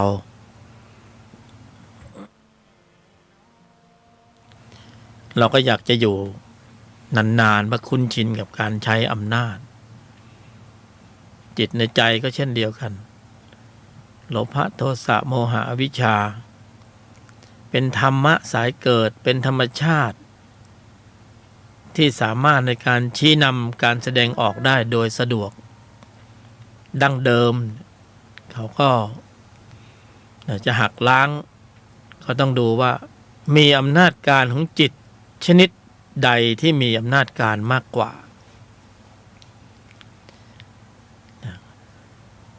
คือธรรมชาติเขาให้มีสิ่งที่มาแก้กันอยู่แล้วนี่ถ้าเราเข้าไม่ถึงโปรแกรมนั้นระบบนั้นการแก้โดยสภาวะเนี่ยมันก็ไม่เกิดขึ้นแต่ถ้าเราผลิตนะได้ตามที่ธรรมชาติเขาเป็นไปอย่างนั้นเนี่ยการปรากฏเกิดขึ้นของปัญญาญาณก็สามารถที่จะลดปริมาณฌานปัญญาญาณก็ลดปริมาณข้อมูลในฝ่ายของวัฏฏะธรรมสายเกิดหรือพยามารหลักการก็มีแค่นี้เองทั้งนี้ทั้งนั้นการที่จะผลิตข้อมูลของจิตในระดับชั้นของฌานปัญญาญาณเนี่ยต้องผ่านการปรุงจากภายนอกเข้าสู่ภายในและมีผลสู่ภายในเราปรุงยังไงก็คือภายนอกคือชีวิตประจำวันของเราเพื่อผลภูมิภายในที่จะมีการเปลี่ยนแปลงได้เราต้องผลิตจิตอีกชนิดหนึ่งขึ้นมาถ้าเรายังไม่อาจจะผลิตขึ้นมาได้เราก็ยังคงอยู่ในวัฏฏะสงสารกำลังขับของโลภะโทสะโมหะก็ยังมีอำนาจการที่จะชี้นำใจของเราอยู่เราก็หนีไม่ออกเราไม่มีทางที่จะออกจากวังวนแห่งวัฏฏะถึงแม้เราจะบอกว่ามันมีความทุกข์จากแสนสาหัสเลยเราอยากจะพ้นทุกข์เราก็พ้นไปไม่ได้เหมือนคนอยู่ในคุกในตารางเนี่ยในเมื่อมันเข้าไปสู่ตรงนั้นแล้วเนี่ยมันก็ต้องใช้วันเวลาในการอยู่ของเราก็วันเวลาในการเวียนตายเวียนเกิดเราในวัฏฏะสงสารนี้ก็ถือว่านะเป็นความยาวนานจนหาที่สุดประมาณการไม่ได้ดังนั้นการที่เราจะต้องสร้างกำลังของจิตอีกระดับหนึ่งขึ้นมาเนี่ยเราก็ต้องรู้แล้วว่าต้องเร่งทำความเพียรระดับไหนและต้องอุบายวิธีระดับไหนเหมือนกันที่มันจะผลิตกำลังระดับนั้นได้เพราะฉะนั้นการแสดงออก จากภายนอกสู่ภายในก็เกิดการกำหนดหมายเข้าสู่ระบบวงจรแห่งวัฏจักรด้วยอาการที่ไม่สำรวมของการแสดงออกที่ไม่สำรวมการจะย้อนรอยกลับก็ต้องออกจากวังวนนี้ด้วยระบบคิดพูดทำที่ต้องสำรวมนั้นกระบวนการในการปฏิบัติในชั้นนี้ก็เริ่มต้นเริ่มต้นนะตรงจุดที่เราจะต้องเหมือนเด็กนะต้องเริ่มต้นในการคลานด้วยการเลื้อยก่อนคว่ำก่อนแล้วก็เลื้อยแล้วก็คลานแล้วค่อยๆตั้งไข่แล้วค่อยๆเดินทีละก้าวทีละก้าวทีละก้าวยังวิ่งไม่ได้นะเนี่ยค่อยๆเก็บในที่นี้คือเราต้องเก็บชั่วโมงทำเราต้องต่อสู้กับความเคยชินอันมหาศาลที่มันชินอยู่ก่อนใช่ไหมเราดูแล้วเหมือนไม่มีทางชนะกิเลสได้เลยไม่มีทางที่จะเอาชนะอนุสัยกิเลสได้เพราะความเคยชินเดิมในใจของเราเนี่ยเราอยู่กับมันอยู่ทุกวันอยู่กับเรื่องของความรักความโลภความโกรธความหลงความหึงหวงหน่วงเหนี่ยวนะความฟุ้งความซ่านรำคาญหงุดหงิดต่างๆหน้าที่การงานต่างๆมันผูกโยงเป็นเครือข่ายที่ผูกมัดสรรพสัตว์ไม่ให้ออกจากวังวนนี้ได้แต่เรารู้แต่เพียงว่าภายในเนี่ยแรงขับเนี่ยมีแน่นอนแล้วตัวโลภะตัวโทสะโมหะเป็นขุมพลังอันยิ่งใหญ่เราจะเข้าไปสู่ตรงนั้นแล้วเราก็รู้ด้วยว่าขุมพลังเหล่านี้มันมีกำลังต้านอยู่ที่ธรรมชาติให้มาก็คือสติสมาธิปัญญาพละอันนี้แหละเป็นมวยที่ถูกคู่เลยล่ะสติสมาธิปัญญาพละเราพยายามหลายครั้งหลายหนด้วยการฝึกพละด้วยสมถะเราพยายามมาหลายภพชาติแล้วเราฝึกกันมามากต่อมากแล้วเรามีพื้นฐานมากจนเราคุ้นชินเหมือนกันว่าถ้าเราต้องการความโปร่งความเบาเนี่ยเราต้องนั่งลงไปแล้วก็หลับตาแล้วภาวนานะแต่กำลังขับเนี่ยมันไม่พอไงเอายังไงจะให้มันพอเราเน้นเราฝึกเราเข้มเราข้นเราโอ้โหเราตึงเราเคร่งขนาดหนักก็ยังไม่พอไงเราก็ต้องรู้แล้วว่ากำลังขับระดับนี้ไม่พอนะเราโชคดีที่พระเจ้าตรัสรู้อริยมรรคมีองค์ 8พระองค์ทรงเห็นว่ากำลังขับระดับฌานเนี่ยมันไม่พอแต่ไม่ได้ปฏิเสธว่าฌานดีหรือไม่ดีนะถ้ามีโอกาสก็ปรุงได้ดีกว่าไม่ทำอะไรสักอย่างทีนี้ถ้ามีโอกาสมากไปกว่านั้นเรามีกายมนุษย์เนี่ยปรุงกำลังขับในชั้นของมรรคมีองค์ 8ได้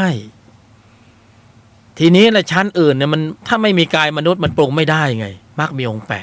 8จะปรุงยังไงแล้วเกิดในภูมิอื่นเราปรุงมรรคไม่ได้จะไปหามรรคที่ไหนไปหากายมนุษย์ที่ไหนสำหรับปรุงมรรคนะเพราะกายมนุษย์เนี่ยมันรองรับแอปพลิเคชันมรรคมีองค์ 8รองรับโปรแกรมของมรรคที่สุดของที่สุดแล้วต้องอาศัยกายมนุษย์ในการปรุงเหมือนโทรศัพท์มือถือชั้นเยี่ยมเลยทีนี้แหละนะลูกเล่นมันเยอะเมื่อลูกเล่นมันเยอะมันปรุงมรรคได้ก็เหมือนกายมนุษย์เราเนี่ยมันเล่นได้ทุกอย่างใช่ไหมเราเล่นบทไหนก็ได้บทนรกเราก็เล่นเป็นบทเปรตเราก็เล่นเป็นอสุรกายสัตว์เดรัจฉานเราเล่นเป็นหมดเลยทุกบทเลยใช่ไหมชำนิชำนาญเชี่ยวชาญแต่อย่าเล่นบ่อยนะเดี๋ยวมันติดเป็นนิสัยแล้วถ้ามันตายแล้วจะไปเกิดในภูมินั้นๆเขาถึงบอกอย่าไปเล่นมันบ่อยมันไม่ใช่ว่าไม่ดีมันสนุกแต่อย่าเล่นมันบ่อยเล่นแล้วมันติดพอมันติดปุ๊บมรณะวิถีจิตสุดท้ายมันส่งไปเกิดในนรกภูมิเปรตภูมิอสุรกายภูมิสัตว์เดรัจฉานภูมิธรรมชาติเขาเป็นอย่างนั้นไม่ใช่มีอะไรมากำหนดให้เป็นไปหรอกเขาเป็นของเขาอยู่อย่างนั้นเขาบอกมันก็ดีนะมันสนุกดีแต่อย่าเล่นบ่อยนะแต่จะให้มาตรฐานขึ้นหน่อยก็คือเล่นบทเป็นมนุษย์ดีกว่ามีจิตใจดีบ้างมีศีลธรรมบ้างศีล 5ศีล 8ก็ว่ากันไปใช่ไหมแต่ทีนี้เนี่ยไอ้ระบบที่จะเคลื่อนออกจากวังวนวัฏฏะเนี่ยเมื่อก่อนเนี่ยเราคุ้นชินกับเรื่องของฌานเราก็โอ้โหเล่นฌานสนุกสนานใช่ไหมบางคนเหาะได้ใช่ไหมเนี่ยสมัยก่อนฤาษีชีไพรเขาเหาะได้นี่เหาะได้แล้วก็ไปผ่าน คืออนุสัยมันไม่หมดทีนี้กำลังขับของมรรคเนี่ยมันจะสร้างกำลังจิตระดับนี้ได้ในยุคที่สมัยที่มาเกิดเป็นมนุษย์แล้วมนุษย์นี่เขาก็เหมือนวินาทีทองนะช่วงระยะเขาให้เวลาที่สั้นที่สุดบอกคุณจะฉกฉวยโอกาสก็คุณฉวยตอนที่เป็นมนุษย์นี่นะนี่คุณจะได้โอกาสอันงดงามในการปรุงกำลังของจิตที่มีองค์ประกอบด้วยกุศลดับชั้นของมรรคคุณต้องเกิดในสมัยที่คุณเป็นมนุษย์เป็นวินาทีทองของคุณเลยนะถ้าคุณช้ากว่านี้คุณตายแล้วคุณหมดโอกาสจริงๆเพราะนั้นธรรมชาติจึงให้โอกาสสั้นมากเลยทำไมต้องเกิดเป็นมนุษย์มันเห็นการเกิดแก่เก็บตายชัดเขาต้องวางอายุไว้ชัดไว้ขนาดนี้ไงถ้าอายุยาวเกินไปไม่เห็นเกิดแก่เจ็บตายสักทีใช่ไหมพออายุไม่ถึง100 ปีไม่เห็นไงโอ้โหเดี๋ยวก็เกิดเดี๋ยวก็แก่เดี๋ยวก็เจ็บเดี๋ยวก็ตายฮะแป๊บเดียวเอาตายแล้ว เพราะนั้นมันต้องเร่งทำความเพียรใช่ไหมเพราะพละในระดับชั้นของมรรคเวลาผลิตนั้นได้กำลังของอริยจิตได้มีกำลังสูงมากเร็วแรงเด็ดขาดเนี่ยเพราะเวลามันสั้นจึงเป็นวินาทีทองของมนุษย์ที่มาเกิดในชาตินี้โอ้โหรีบฉกฉวยโอกาสเลยเร่งทำความเพียรแต่มันไม่ใช่อย่างนั้นใช่ไหมเราไม่เพียรเพื่อที่จะออกใช่ไหมแต่เราเป็นเพียรเพื่อที่จะอยู่ต่อนะสมประทาน4ไงอกุศลจิตที่มีอยู่ก่อนนะไม่ต้องสร้างเพิ่มแต่เราสร้างเพิ่มอกุศลอกุศลจิตที่ยังไม่เคยมีปรากฏนะเราก็ไปสร้างขึ้นมาใหม่ปรุงขึ้นมาใหม่สังขารเรามีนะมันปรุงแต่งได้มันวิจิตรอยู่แล้วก็ปรุงเข้าไปอภิสดารต่างๆนะกุศลที่เราสร้างอยู่แล้วก็ดีอยู่แล้วก็สร้างเพิ่มเราก็ไม่เพิ่มนะกุศลที่ยังไม่เคยปรากฏแก่ใจเราคืออริยมรรคมีองค์8เราต้องสร้างเพิ่มแต่เรายังไม่ทันได้สร้างเอาหมดวาระเสร็จแล้วเนี่ยหมดโอกาสแล้วนะอะไรก็คือตายไงนี่เพราะนั้นเราเรียนรู้เพื่อที่จะอยู่ให้มีคุณค่ามากที่สุดเพราะถ้าชาตินี้ภพนี้เราเกิดมาเราไม่ได้ปรุงกำลังจิตที่มีองค์ประกอบด้วยกุศลดับชั้นของมรรคเราเสียชาติเกิดเพราะโอกาสแบบนี้มันจะไม่มีบ่อยใช่ไหมช่วงจังหวะเนี่ยมันจะที่มันจะถึงรอบของการหมุนเวียนเนี่ยและเป็นช่วงที่เราจะได้ออกจากวังวนแห่งวัฏฏะได้ปฏิบัติเข้าสู่ความสุขอันเกษมคือนิพพานเนี่ยจะมีช่วงระยะเวลาที่สัตว์เวียนตายเวียนเกิดแล้วมีโอกาสมาอุบัติบังเกิดเป็นมนุษย์ช่วงนั้นน่ะก็คือช่วงนี้ที่เรามีกายมนุษย์กันเนี่ยเป็นช่วงที่พิเศษที่สุดแต่มันช่วยไม่ได้ไงเพราะว่าจิตภายในมันก็มีไอตัวถ่วงดุลอยู่มันก็มีโลภะโทสะโมหะอวิชชาให้เราหลงไหลเคลิ้มเคลิ้มนะกินกามเกลียดโกงมันก็รักโลภโกรธหลงมันก็เพลินอยู่พอเราเพลินวืบเดียวครับหลุดเลยทีนี้จบเลยมันก็น่าเพลินนะ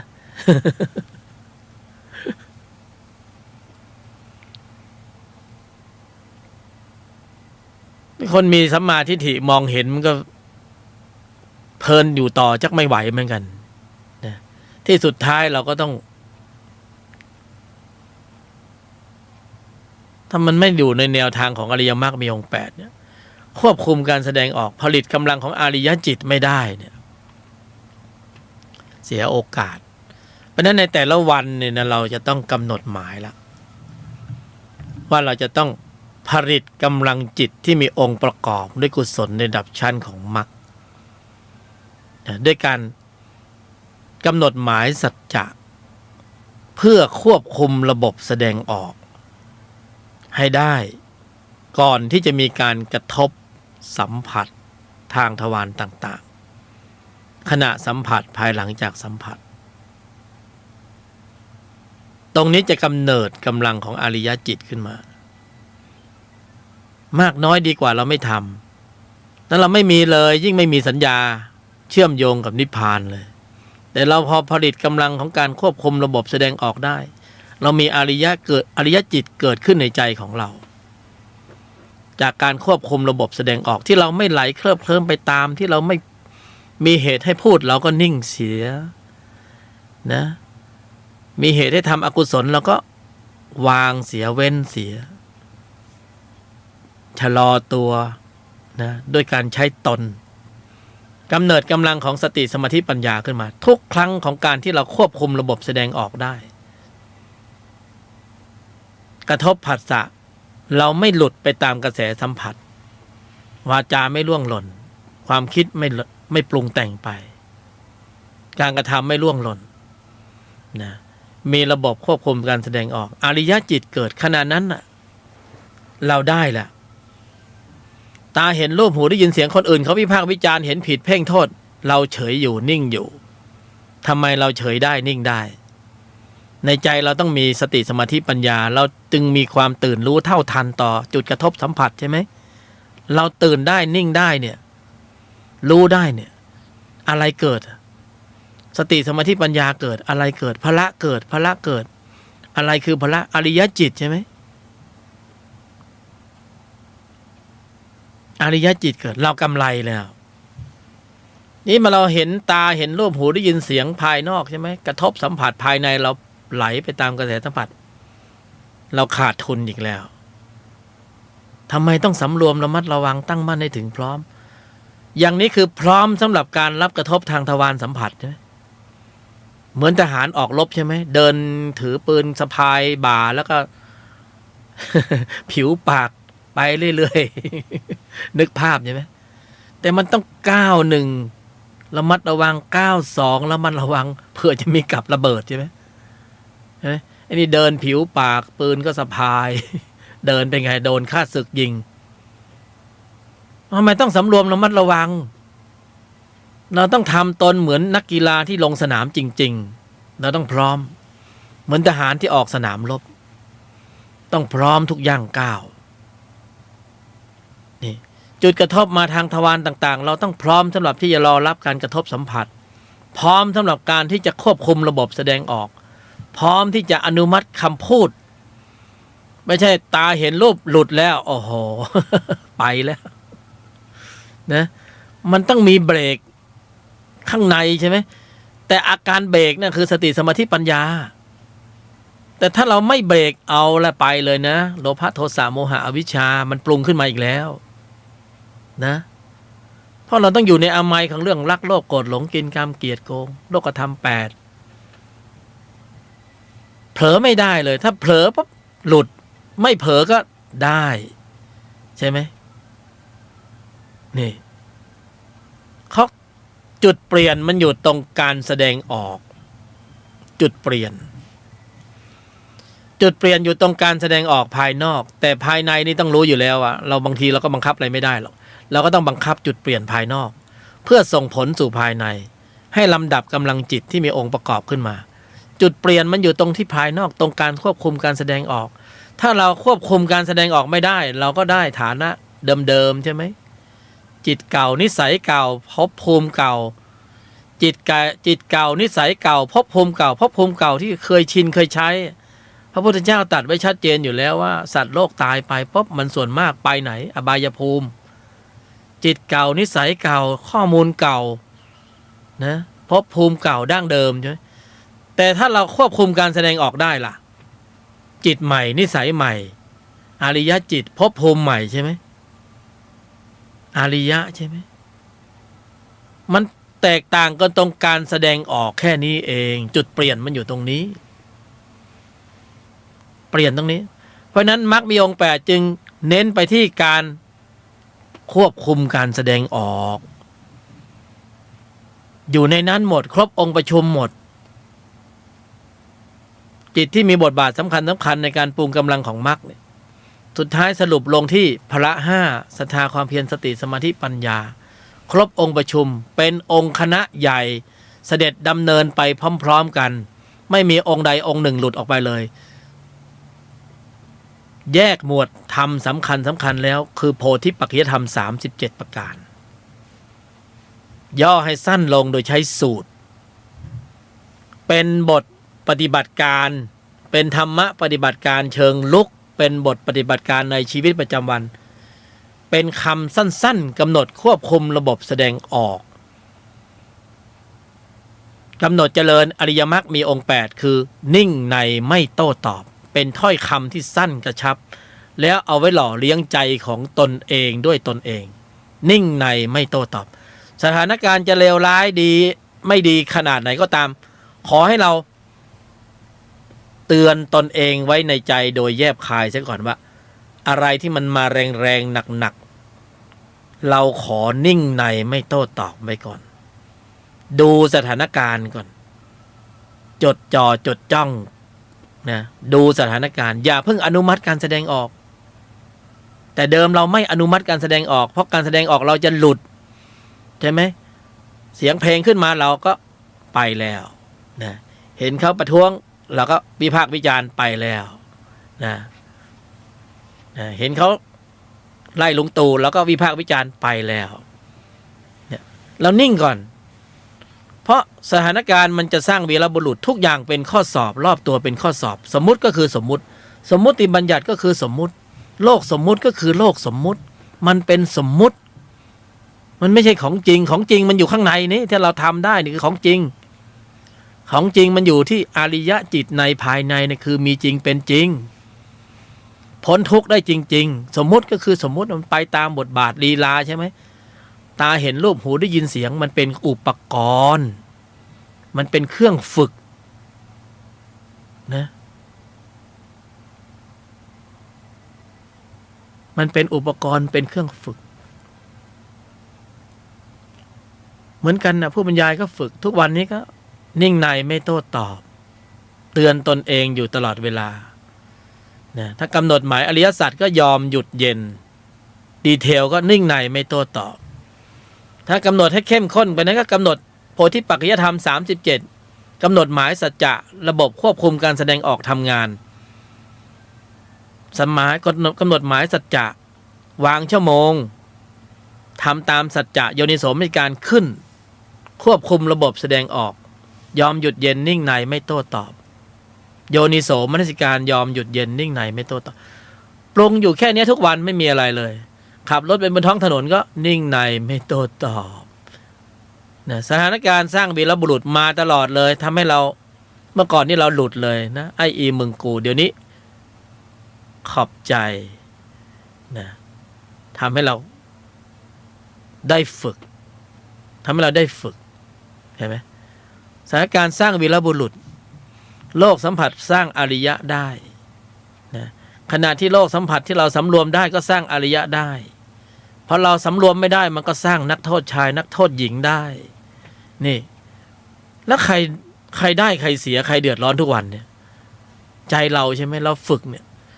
ระหว่างนี้กายสังขารก็เริ่มลดปริมาณระยะเวลาสั้นลงเหลือน้อยลงเต็มที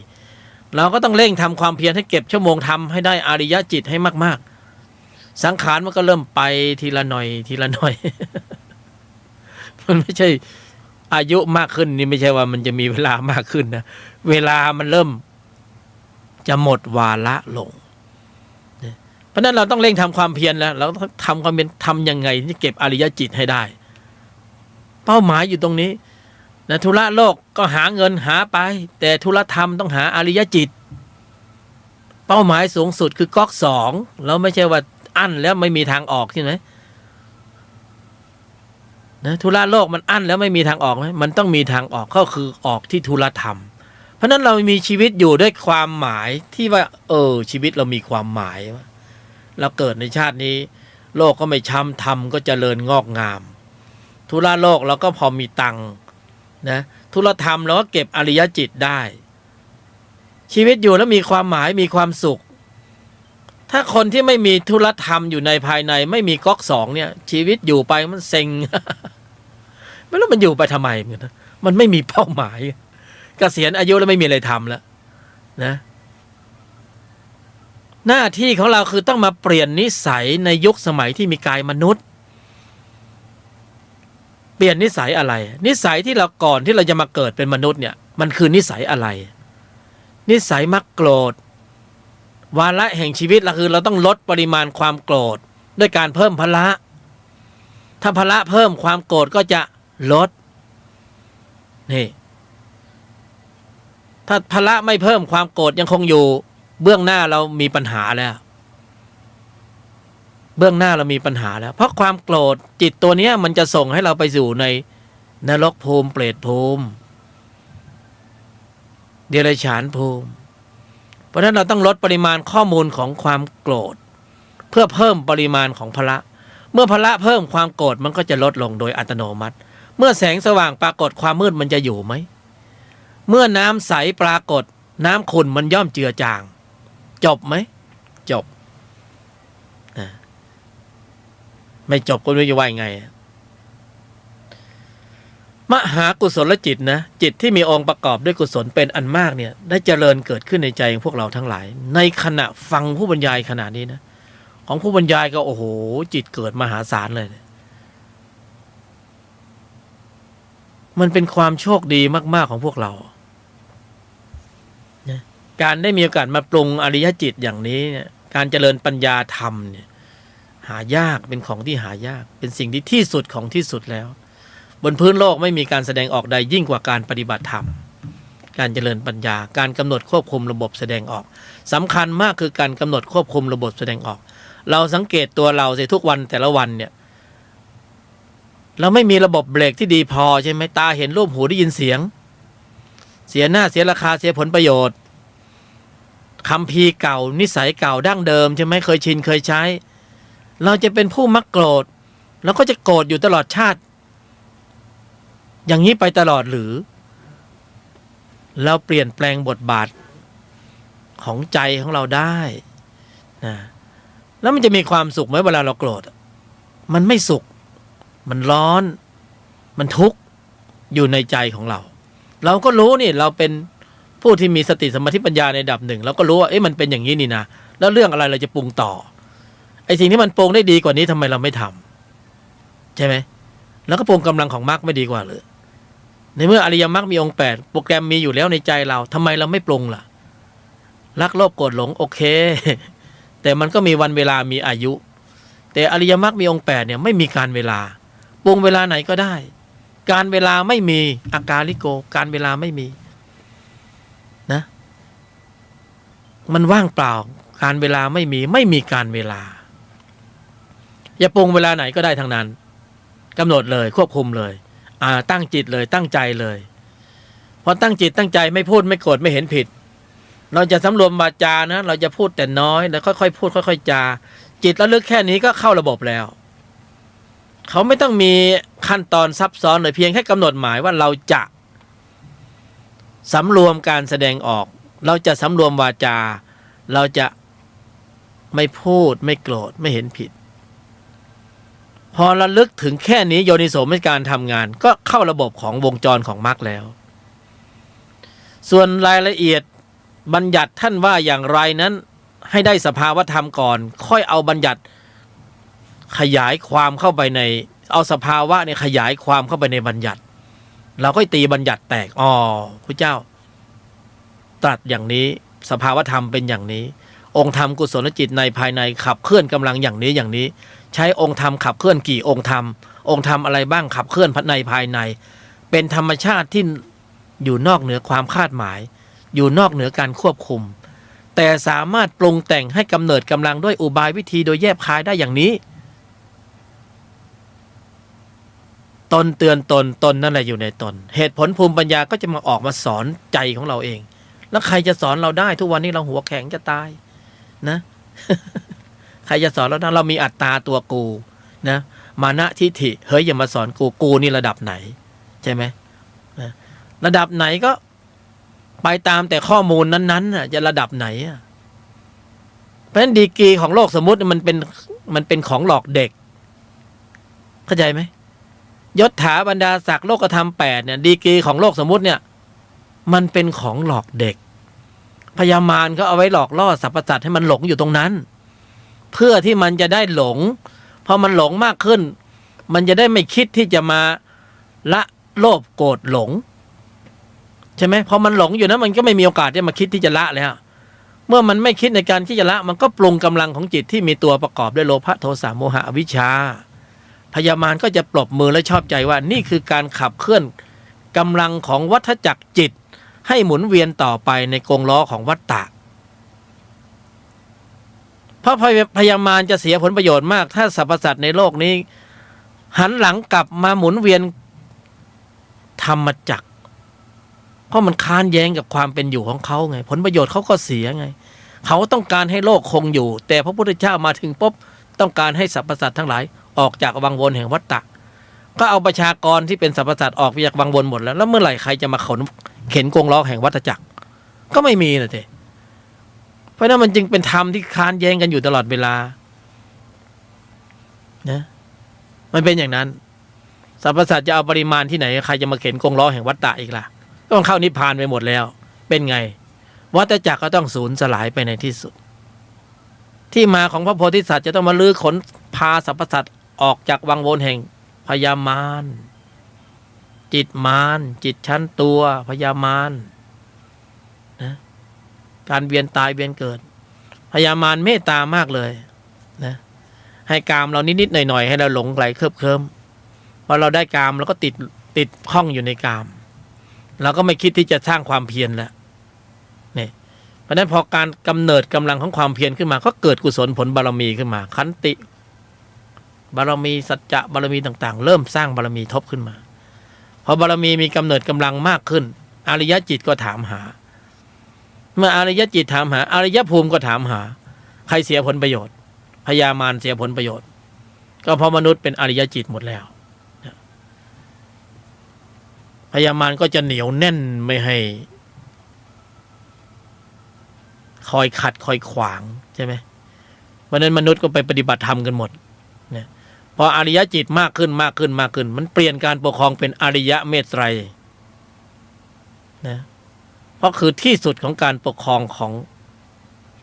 ที่สุดก็คืออริยเมตไตรระบอบอริยเมตไตรเพราะปกครองโดยอริยะแต่ปัจจุบันนี้เรายังเป็นประชาธิปไตยย้อนรอยกลับลงมาเนี่ยกระเดียดมีส่วนผสมบ้างเดี๋ยวก็ประชาธิปไตยบ้างนิดๆหน่อยๆเดี๋ยวอำนาจนิยมบ้างมากๆนิดๆหน่อย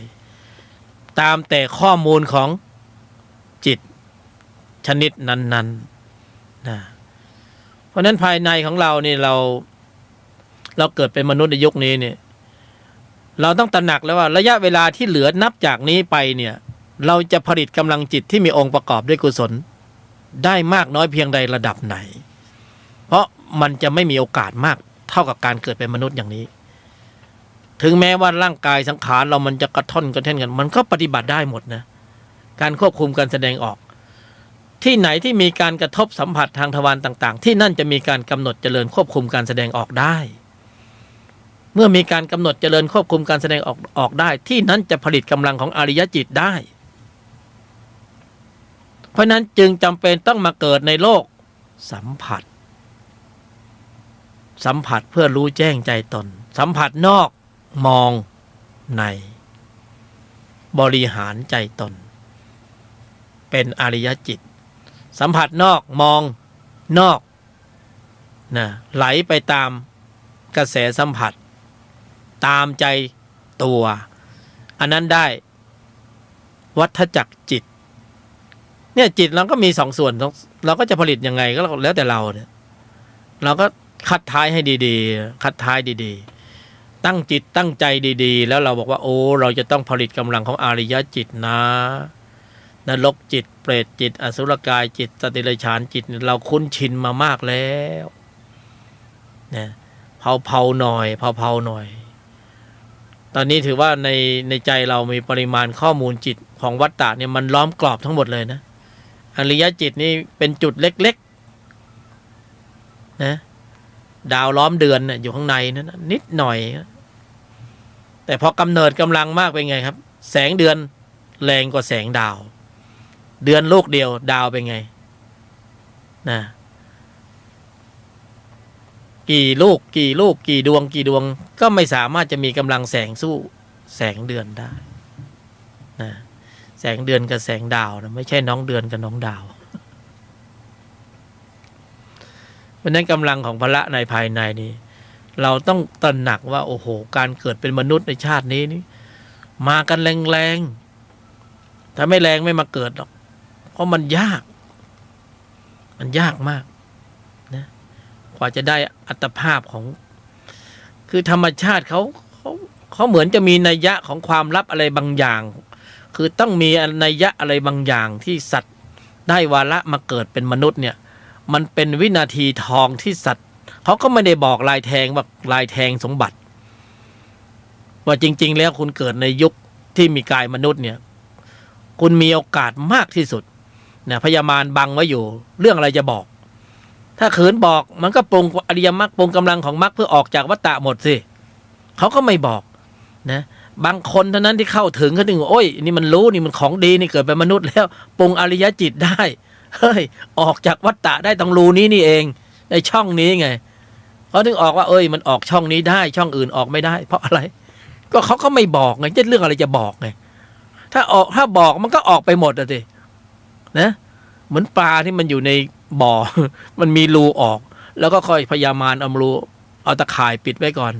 แต่ก็ยังปิดไม่มิดใช่ไหมก็ยังมีช่องออกอยู่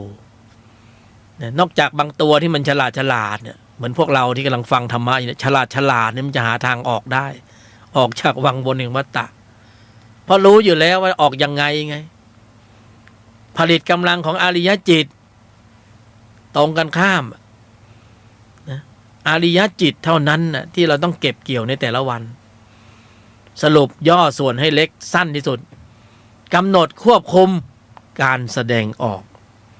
สำรวมอินทรีย์ทุกโอกาสตั้งสัจจะเข้าไว้กำหนดหมายเพราะอริยจิตมีปริมาณข้อมูลมากขึ้นความไม่ธรรมดาเขาจะเกิดขึ้นแค่เราเข้าข่ายของอริยจิตนี่เราก็เริ่มปลอดภัยแล้วพอเรากำหนดหมายควบคุมการแสดงออกเนี่ยนิพพานท่านรู้ท่านทราบว่าเราอยู่ตรงไหนว่าใครกำลังดำเนินในธุระนี้อยู่นะเทพธรรมโลกุตระที่ท่านดูแลจิตในชั้นนี้ท่านก็จะโฉบมาดูอ๋อนี่มีการปรุงกำลังของอริยจิตนะต้องคุ้มครองหน่อยโฉบมาหน่อยแล้วก็โฉบมาดูโอ้นี่เข้าข่ายของทูมูฟอันนี้เข้าข่ายของดีแท็กก็ดูแลหน่อย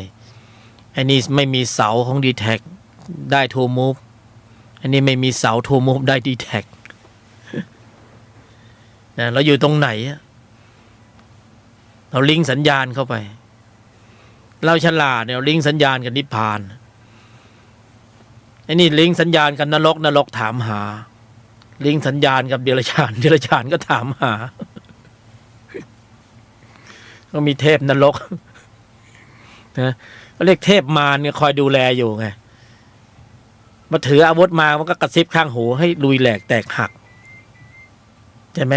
นิพพานท่านก็เห็นอยู่อันนี้มีอริยจิตอยู่ท่านก็โฉบมาดึงไว้หน่อยนะเบี่ยงไว้หน่อยปัดไว้หน่อยเพื่อให้กายสังขารเขาอยู่ยงคงกระพัน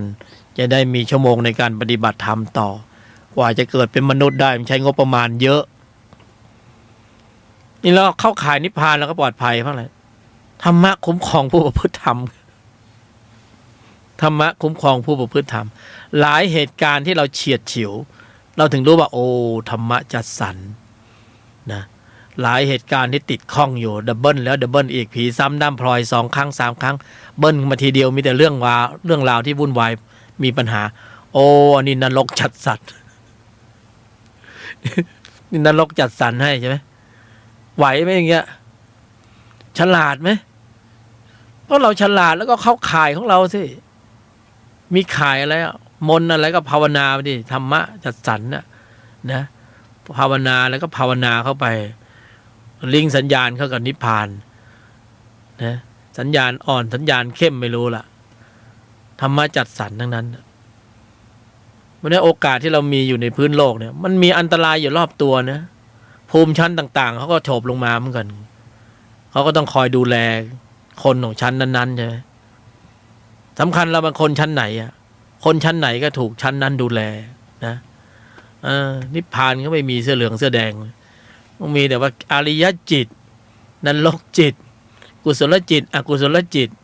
ชั้นไหนก็ดูแลชั้นนั้นนะเป็นอย่างนั้นไปเพราะนั้นกำหนดหมายไปเลยในแต่ละวัน ออกจากรายการนี้ก็กำหนดเพื่อเข้าข่ายเข้าระบบ อย่าลืมนะว่าอริยมรรคมีองค์8เนี่ยเป็นโปรแกรมที่มีอยู่แล้วในใจของเรานะโหลดมาแล้วเรียบร้อยนะมันเหมือนโปรแกรมกับรักโลภโกรธหลงกินกามเกลียดแต่ว่าโปรแกรมนั้นเราคุ้นชินแต่โปรแกรมนี้เราไม่เคยคุ้นชินเราไม่เคยเล่นถ้าเราเล่นแล้วเราจะติดใจและโปร่งเบาสบายสงบนี่คือสงบแบบเปิดตานะไม่ใช่สงบแบบหลับตาแล้วอย่าลืมว่าอริยมรรคมีองค์8เนี่ยเจริญเติบโตได้ดีมากในป่านิสัยเพราะนั้นเราอย่าหนีสังคมถ้าเราหนีไปอยู่ในป่าไม้อันนั้นไปเล่นฌานนะไปฝึกฌานเอาจิตสงบจิตนิ่งนะเหมือนแก้วน้ำตั้งเฉยๆแต่ถ้าจะเอาจิตสงบจิตนิ่งแบบที่เปิดตาเนี่ยต้องเข้ามันอยู่ในป่านิสัยเขาเรียกว่าปะปนสัตว์อนุมัติตนให้พ้นกรรมคลุกคลีปะปนมันเข้าไปเลยกระทบกระทั่งกระทุ้งกระเทือนเนี่ยแต่เราต้องตั้งการ์ดไว้ให้ดีใช่ไหมคอยให้ดีเนี่ยสิ่งแวดล้อมตัวเราเนี่ยเดี๋ยวสักพักนี่ออกรายการเนี่ยไปเลยคอยตื่นรู้ให้ได้ว่าจะผลิตอริยจิตนะผู้บรรยายยกธรรมบอกผลิตอริยจิตเอาซะหน่อยนะสักหน่อยนึงอริยจิตนิ่งในไม่โต้ตอบนะทนเข้าไว้เนี่ยโดยเฉพาะคู่รักเนี่ยเวลาทะเลาะเบาแว้งกันคู่หนึ่งนิ่งคู่หนึ่งเฉยอยู่อีกคู่หนึ่งปล่อยมันพร่ำไปเราจะเห็นอาการโอ้น่าสงสารเหลือเกินฟุ้งซ่านรำคาญหงุดหงิดอกุศลจิตปรุงแต่งขึ้นมาดับตัวเองก็ไม่ได้เผยแผ่ไปให้คนนั้นเผยแผ่ไปให้คนนี้อีกแก้ไขใจตัวเองก็ไม่ได้มันน่าสมเพชเวทนาซะเหลือเกินเนี่ยเห็นไหมน่าสงสารเมตตาเขานะคนที่กำลังมีจิตที่ประกอบด้วยโทสะเนี่ยมันเหมือนกับโดนเข็มทิ่มอยู่มันเจ็บมันปวดมันร้องแล้วทีนี้มันก็เผื่อแผ่ให้คนอื่นด้วยมันช่วยตัวเองก็ไม่ได้นะบางคนก็มาช่วยตำหนามให้มันทิ่มเข้าไปข้างในใจอีกเป็นอย่างนั้นไปเพราะฉะนั้นเราจะเห็นอาการของวัฏฏะเห็นอาการที่พร่ำนะเห็นคนเขาไปดีเบตกันทางทีวีเป็นไงนะคนหนึ่งหลุดคนหนึ่งเฉยคนหนึ่งนิ่งคนหนึ่งเป็นไงนะเห็นอาการของวัฏฏะจิตเลยว่าวัฏจักรจิตเป็นอย่างนี้เนาะความเห็นผิดเพ่งโทษเป็นอย่างนี้เนาะความโกรธเป็นอย่างนี้เนาะความนิ่งเป็นอย่างนี้เนาะความตั้งมั่นเป็นอย่างนี้เห็นไอ้นั่นมันทำไม่ได้มันควบคุมระบบแสดงไม่ออกไม่ได้มันผลิตอริยจิตไม่ได้มันผลิตนรกจิตภพภูมิเบื้องหน้ามันจะเป็นยังไงเนาะเนี่ยมันประมาณพยากรณ์ได้เลยนะประมาณพยากรณ์ได้เลยคนนั้นนิ่งในไม่โต้ตอบคนนั้นสำรวมวาจาคนนี้พูดด้วยวาจาสุภาพนิ่มนวลอีกคนนึงพูดมาอีกแบบนึงพระเจ้าสิ่งแวดล้อมมันจะสอนเรามันดีมากจริงๆนะการเกิดเป็นมนุษย์ในครั้งนี้นะมันดีจริงๆนะและอีกอย่างนึงก็คือใครที่มันอั้นจริงๆเนี่ยถ้ามันอั้นไม่ไหวจริงๆนะมันเจออยู่ในธุระโลกนะมันติดขัดติดข้องจริงๆเนี่ยมันถึงทางตันอย่าเพิ่งถ้าไม่มีธุระธรรมจริงๆอย่าเพิ่งไปทำร้ายร่างกายหรือทำร้ายร่างกายบุคคลอื่นอั้นจริงๆไปไม่ไหวแล้วโทรมาแล้วกันนะเดี๋ยวจะหาทางช่วยนะโทรหาผู้บรรยายยกธรรมดีกว่าเว้ยนะลีลาวัฏจักรจิตโลกมันถึงทางตันแล้วธุระโลกถึงทางตันจะหาธุระธรรมหน่อยโทรมาหาผู้บรรยายยกธรรมนะเราเป็นกัลยาณมิตรเป็นเพื่อนกันอย่าเพิ่งรีบร้อนไปทำลายสังขารอุปกรณ์ชั้นดีนะเนี่ยไม่ได้นะอันนี้เป็นอุปกรณ์ที่เราไม่ใช่ว่าหวงแหนแต่เพียงแต่ว่ามันมีประโยชน์ในการผลิตอริยจิตเรารักษาร่างกายเหมือนรักษาแผลที่มันที่ขาเราเนี่ยคอยประคบประหงมไม่อยากให้เป็นหรอกแต่ว่าคอยประคบประหงมร่างแผลไว้อย่าให้มันลุกลามใหญ่โตมากไปกว่านั้นสังขารเรานี่เป็นเครื่องมือชั้นดีในการผลิตกำลังของอริยจิตในยุคสมัยที่เราจะเกิดมามีกายสังขารแบบนี้ยากมากโอกาสไม่ค่อยมีบ่อยนะ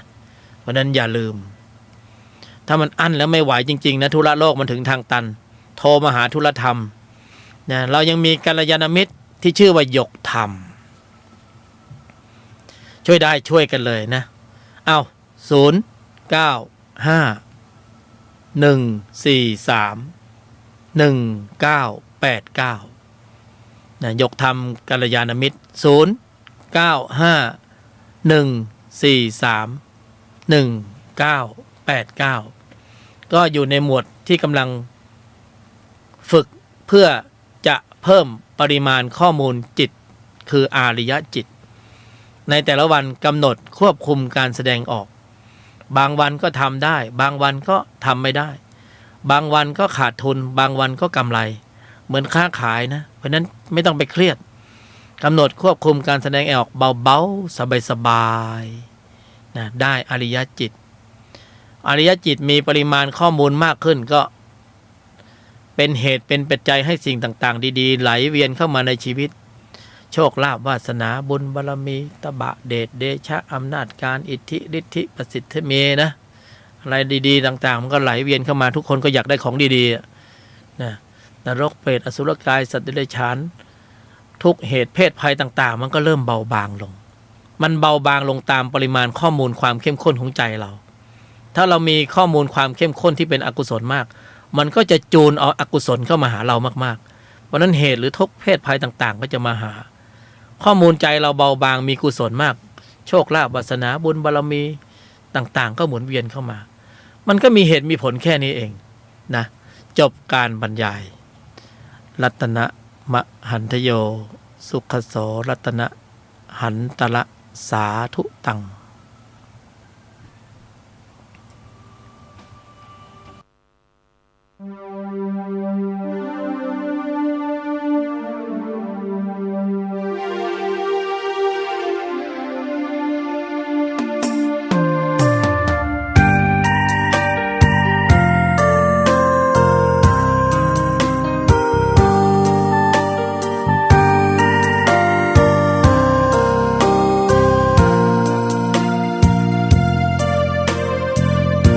หยุดนิ่งเย็นในไม่มีโต้ตอบสอบผ่านสบายฝึกจิตภายในได้มรรคคงธรรมสร้างสมบารมีมิให้ตกต่ำสภาวะธรรมส่องนำชีวิตหยุดโลภโกรธหลงปลงอนิจจังวางลงทุกสิ่งเมื่อจิตเรานิ่งเห็นธรรมทันทีแจ่มแจ้งรู้จริงพร้อมวิหารสี่จุดหมายเรามีอยู่ที่นิพพานทุรธรรมนำพ้นล้นด้วยปัญญายกธรรมเมตตานำพาสื่อสารสัจจะโยนิโสมนสิการองค์โพธิญาณประทานให้เราจับนอกมองในไตรลักษณ์ให้นานวัฏฏะสงสารเวียนว่าอยู่นานพบผ่านแต่เศร้าหลุดพ้นอย่างไรบริหารจิตเอาพระพุทธเจ้าสอนเราเห็นทาง